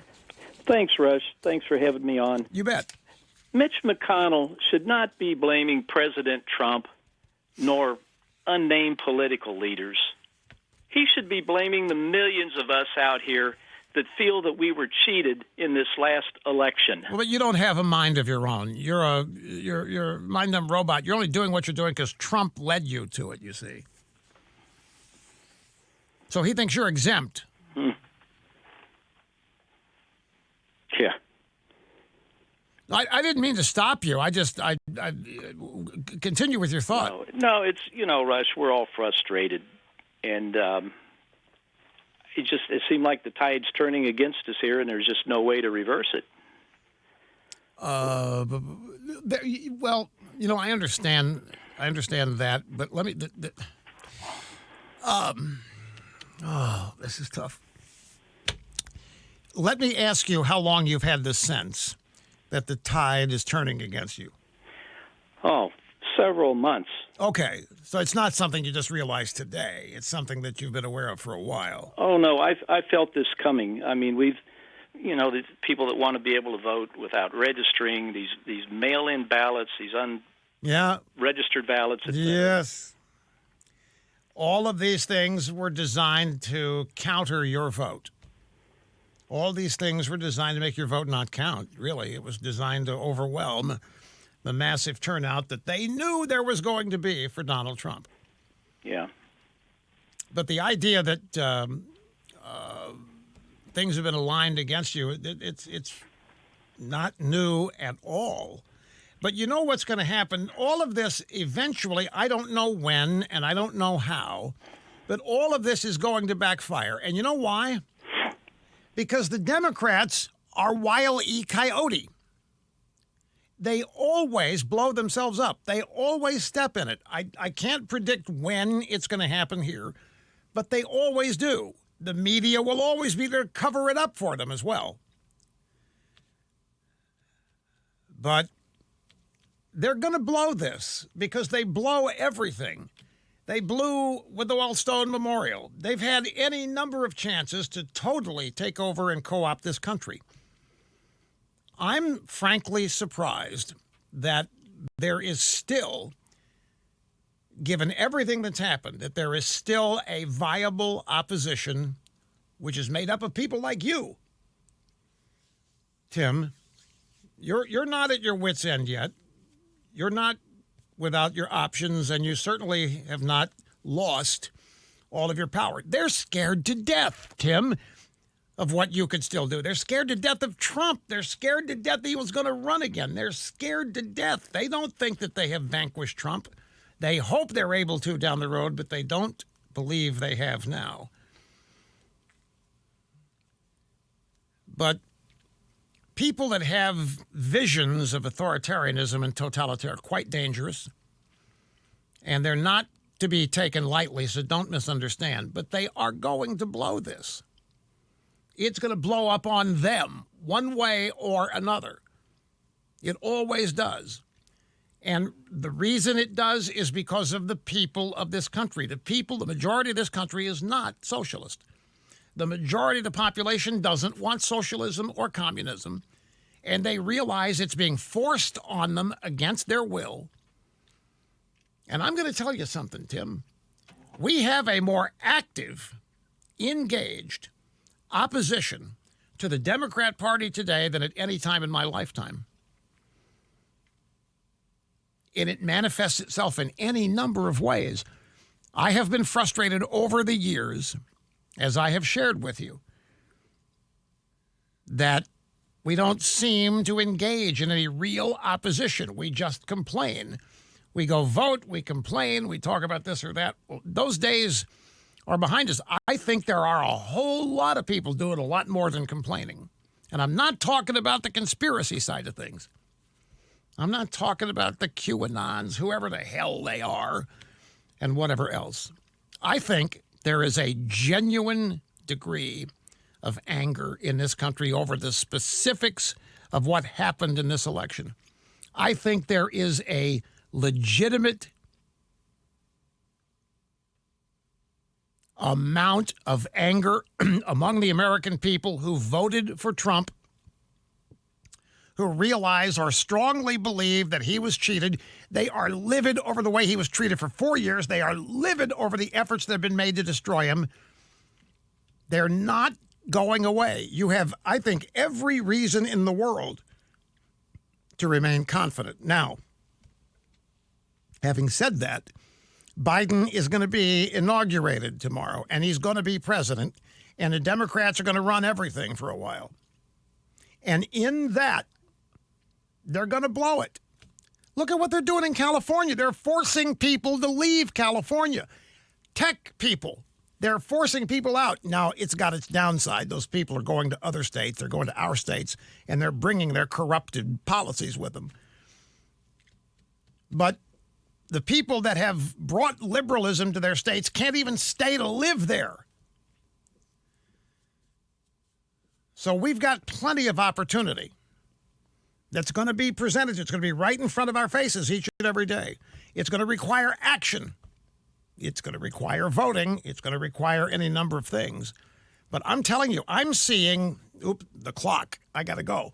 I'm telling you, I'm seeing more people engaged over this defeat than I've seen any defeat prior. Treat yourself to the Limbaugh Letter, America's #1 political newsletter from America's #1 truth detector. It's pure substance with humor. We take on the left in print. Subscribe today and get an extra issue free at rushlimbaugh.com. You're listening to the EIB Network.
Don't let your perceived ethnicity box you in. Experience a new satisfying social construct with world-famous identity coach Rachel Dolezal. Got no rhythm? Can't dance? Or just want some affirmative action going on to help you get and keep a job? Me, my tanning bed, and an awesome home perm will help you self-identify your way to success. This former Spokane chapter president of the National Association for the Advancement of Confused People will help you carry forward on your life continuum and make that happen. I can do Puerto Rican, Native American, Mexican, but I don't do Asian. Get down with the struggle on a new, real, connected level of personal empowerment and self-identification with Rachel Dolezal. Live at the Bombay Inn Executive Meeting Room every Thursday night at 8.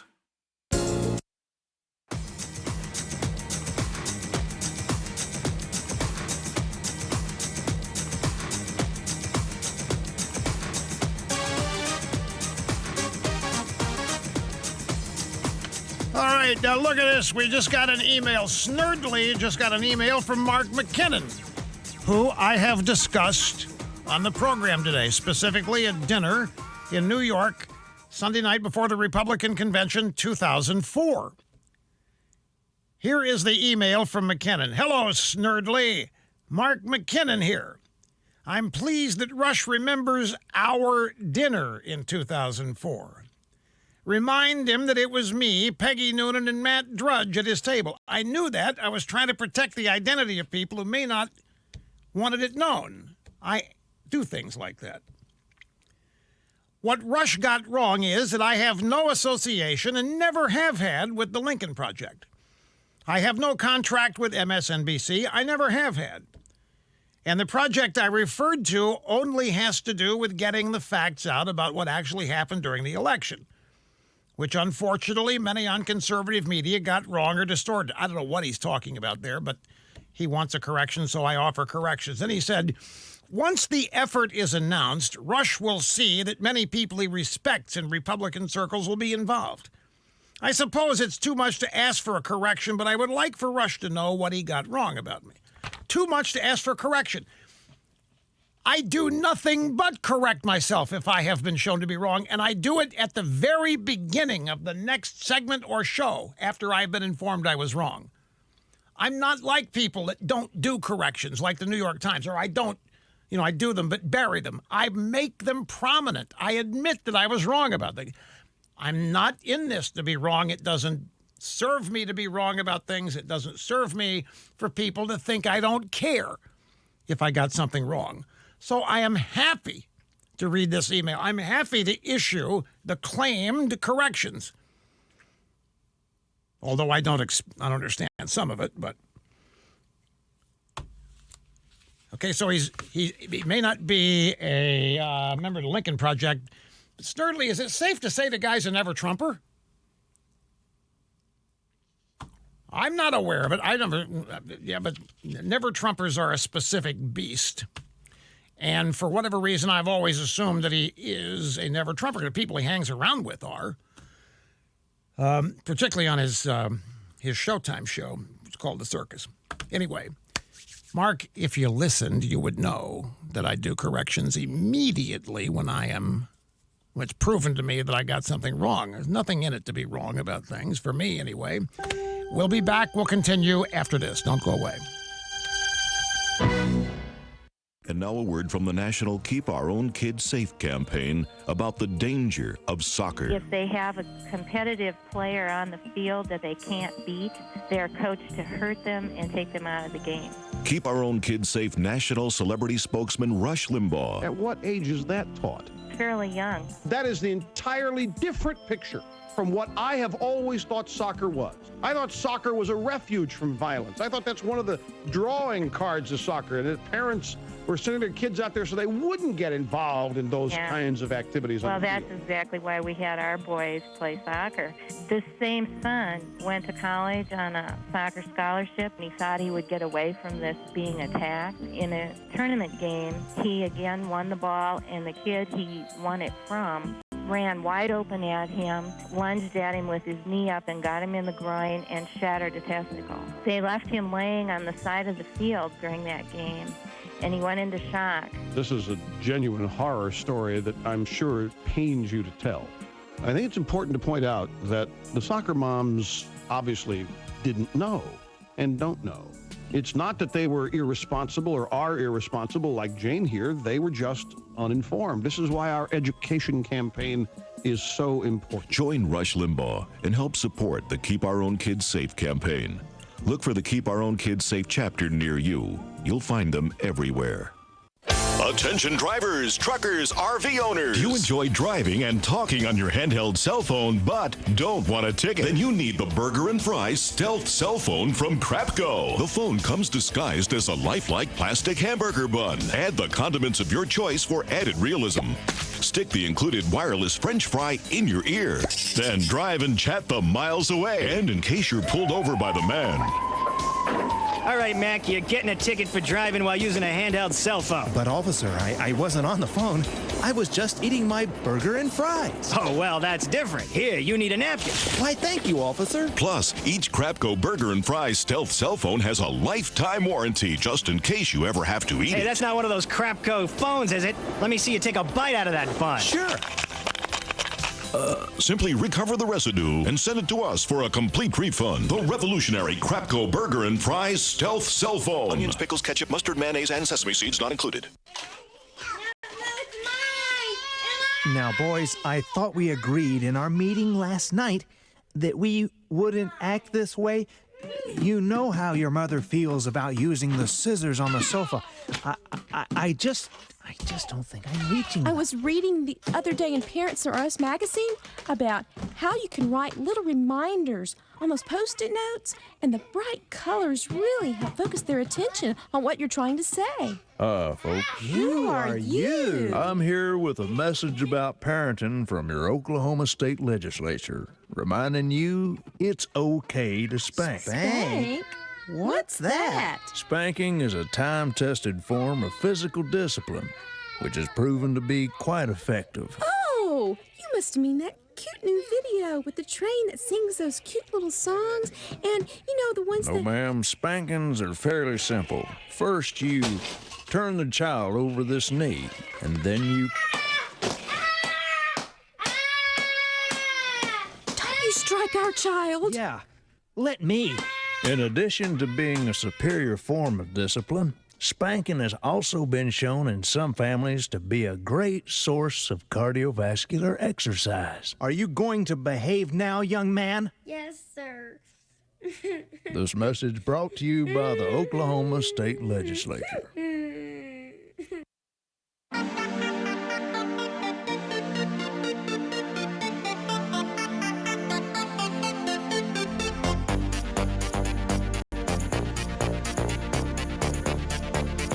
All right, so I have some emails here responding to the short emails sent to Snurdly by Mark McKinnon. And one of the passages in the McKinnon email that seems to have piqued, P-I-Q-U-E-D, people's attention is this. The project I referred to only has to do with getting the facts out about what actually happened during the election. I assume he means this past election and voter fraud. I don't know what he's talking about here. Then the next sentence, which unfortunately many on conservative media got wrong or distorted. So it's got to be that he's referring to the voter fraud allegations. Then this, once the effort is announced by us and his buddies, Rush will see that many people he respects in Republican circles will be involved. So people are writing me, Rush, who are these people in Republican circles that you still respect? And not kidding you. McKinnon thinks you still respect these people. Who are they? And they mention names. One of his emails said, Is it Drudge? Is it Peggy Noonan? Is it Mitch McConnell? Is it Bill Kristol? Is it Jonah Goldberg? Is it anybody named Bush? Is it Romney? Is it Pence? Is it Liz Cheney? Who is it, Rush? Who are these Republicans that you secretly, privately still respect that Mark McKinnon says will be involved here? I don't know. I'm not going to answer this email. I'm just sharing with you that this is a reaction to the McKinnon email by some of you in the audience. What Republicans do you still respect? Like, people are afraid that I'm lying to them. Oh, no. McKinnon says you still respect some of these people. Who are they? That's the tone of the emails. Folks, I assure you, not guilty here on this. Back to the phones we go. Jack in Worth, Illinois. You're next. I'm glad you waited. Hi. How you doing, Rush? It's an honor to speak to you. Thank you. Real quick, because I was told to get there quick, I believe the Republican Party did not give President Trump from day one any support. Now that he's being out, I believe President Trump should announce tonight he's going to run independent and take all of his followers and do the same. Me and my wife were both going to go independent. I've been a lifelong Republican. We're changing our affiliation to independent. Why does he have to do it tonight?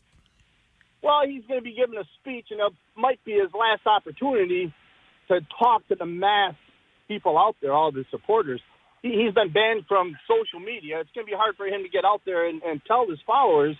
We have a midterm election coming up. All those Republicans that are going to be up for election, we need to find independent people and take the 80 million plus people that support Trump and go independent and start getting these people out, Republican and Democrat. Go independent. The people will follow him. He's a leader. I don't believe he got support from the Republicans. Let me just, I don't think that if, for example, Trump does not deliver a speech tonight, that he has run out of, wait a minute. Wait just a minute. What is it I'm looking at here? Harold Ford is on Fox, but he's in his kitchen. He's moved his satellite broadcast location from his living room, where it had the Mao photo over the fireplace, to the kitchen. And what you can see now, he's got one of those stoves with a big faucet behind it where you can fill up a pasta pot with water without having to walk to a sink. That's a highfalutin kitchen, by the way. That is a chef professional kitchen, when you don't have to walk to a sink to fill up a pasta bowl, or whatever. You're going to boil apples, whatever you're going to do. But he's moved to the kitchen. You got a red brick oven behind him now instead of the photo of Mao Zedong.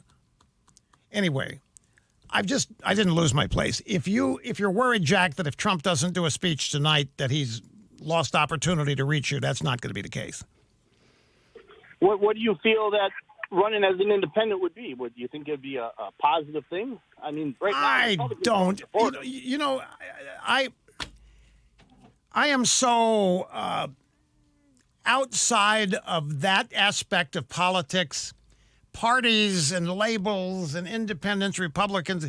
I'm loyal to the term and the label conservative. It means specific things, but even that has been subject to a massive branding effort to destroy it. So I think even conservatism may need to be rethought in terms of where and how it is used. But for Trump to announce that he's switching parties to independent, I think in Trump's case, it doesn't matter what his party is. It doesn't matter what his label is. Trump is MAGA. Trump is Make America Great Again. Whatever he does, that needs to remain the identity of his political objectives. Make America great again. America first. It can be done. It needs to be done. He did it. The first 3 years of Trump's presidency were just phenomenal. And then here came the pandemic. A disease from which 99% of the people who get it recover from it. We shut down the economy. We shut down the small businesses in blue states and blue cities. It was devastating, unnecessary. But if Trump wants to go independent, fine. If you think that Republican is a bad word and that the Republican Party's reputation, image has been destroyed by the left and the Democrats, fine and dandy. It doesn't matter to me. As long as it's the agenda that remains understandable. Here's the thing about agendas, political agendas. I've called your attention to this in terms of Reagan. Reagan had a very, very understandable agenda. It was not complicated, and he could express it and advance it anywhere. It was referred to as the three-legged stool. Anti-communism, i.e. defeating the Soviet Union and China. Rebuilding the American military and the American economy by way of tax cuts. Those were the three things that made up the Reagan agenda. No matter where he went, no matter what his labels were, whether he's considered a conservative or a Republican or what have you. The truth of the matter is that Republicans in Washington didn't like Ronald Reagan. They thought of him much the same way that they think of Trump. Now, Reagan was not as bad as Trump in their viewpoint, because Reagan was at least sophisticated. Reagan had been a governor. Reagan had political, electoral experience. Trump was just a bear in a china shop. He was out of control. But whatever Trump calls himself party ID-wise, to me, is not relevant. It's what his agenda is. And he still has the best agenda of any politician, short of Reagan, in my lifetime. Make America great again. There's a reason 75 million people voted for Trump. There's a reason that when he made that trip down the escalator on June 5th of 2015, there was a reason that he had majority support in the Republican Party. And that is The people that voted for Trump know exactly what the left has been doing to our country. It's nothing to do with race. It has nothing to do with white supremacy, nothing to do with white this or that. It has to do with the left destroying Western civilization, destroying the very culture this country was built on, destroying constitutional morality and the rule of law. It had nothing to do with race. It had nothing to do with white people thinking their country was being taken away from them, made to be safe. Nothing to do with that at all. But that's what the left says it was about. They never gave up on that. They're wrong about it. But people were livid over this. They were livid being called racists. They were livid when they heard that they wanted to return to slavery. That's what the Democrats were saying the Trump agenda was about. Just a crock. It was always about a great country. It was always about making America great again for everybody who lives here, for everybody who's here legally. It was not complicated. Make America great again is not something that you need a PhD to understand. It is so simple, people glommed onto it like white on rice. They loved it. It's why they're still there. And they still believe it can happen, and it can. The Trump MAGA agenda can succeed. It will succeed again the next time it's implemented because it resonates with millions and millions of people. It's going to really resonate after 2 years of the Democrat tearing this country apart, which they're going to do. The Democrats are going to tear this country apart, value by value. Tradition by tradition, institution by institution, they're going to tear it apart. They're going to make America long and hope and desire for the America of their youth, which was great. And there was nothing wrong with it. There was nothing wrong with the Ozzie and Harriet version of America. There was nothing wrong with the Beaver Cleaver version of America. There was nothing wrong with America then. The Democrats are going to make something wrong with America. They're going to turn it into something it was never intended to be. And the more they do that, the greater the opportunity we're going to have to make America great again. The Trump agenda will not die, no matter what he calls it. Republican, independent, take your pick. Doesn't matter to me. Back in a second. Rush Limbaugh, making radio great again. You're listening to the EIB Network.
we are back. Rush Limbaugh, the EIB network, the Limbaugh Institute for Advanced Studies of Everything Relevant and That Matters.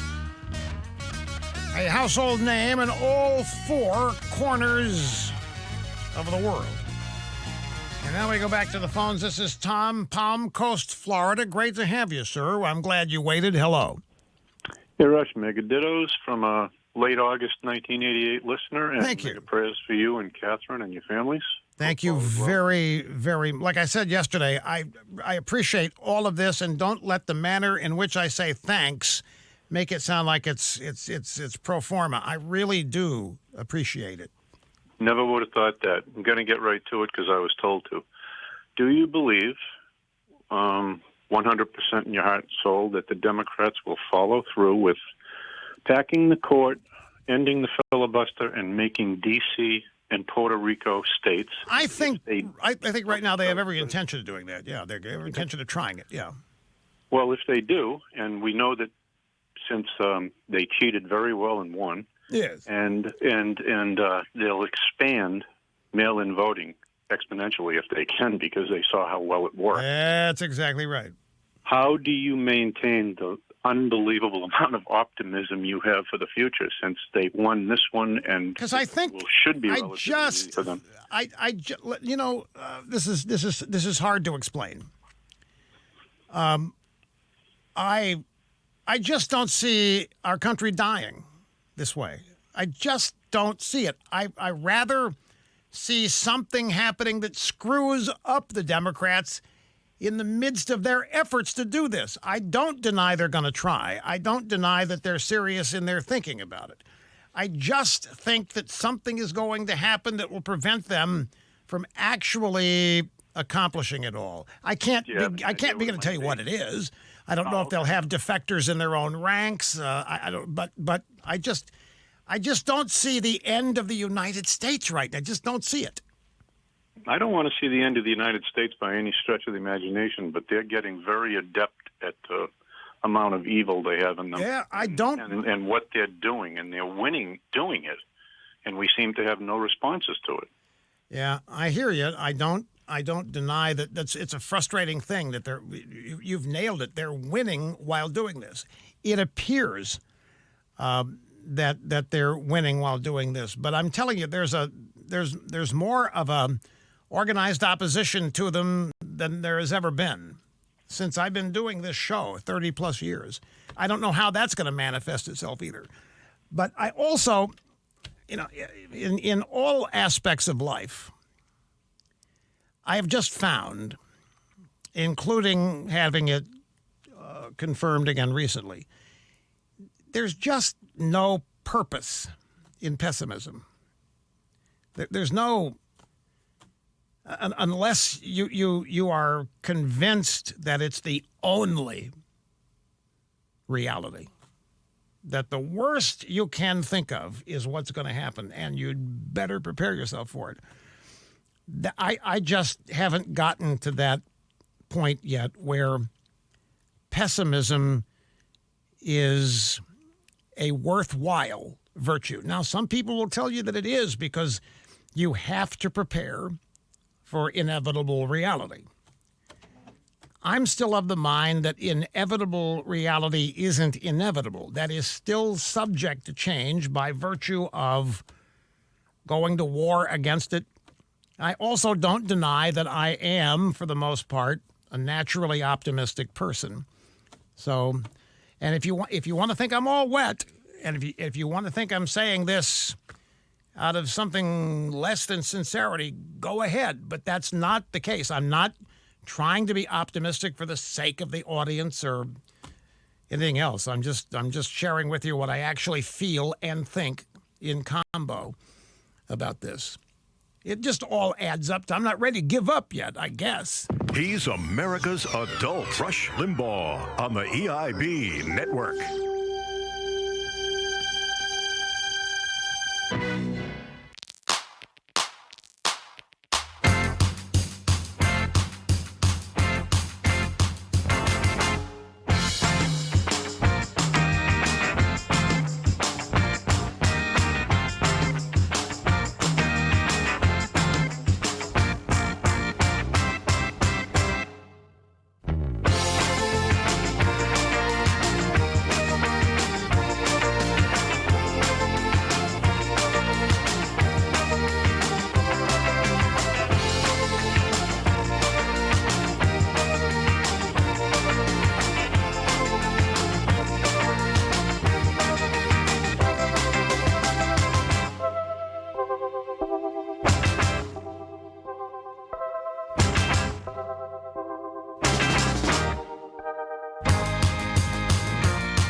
Yeah, don't discount Donald Trump in all of this, particularly in America's future.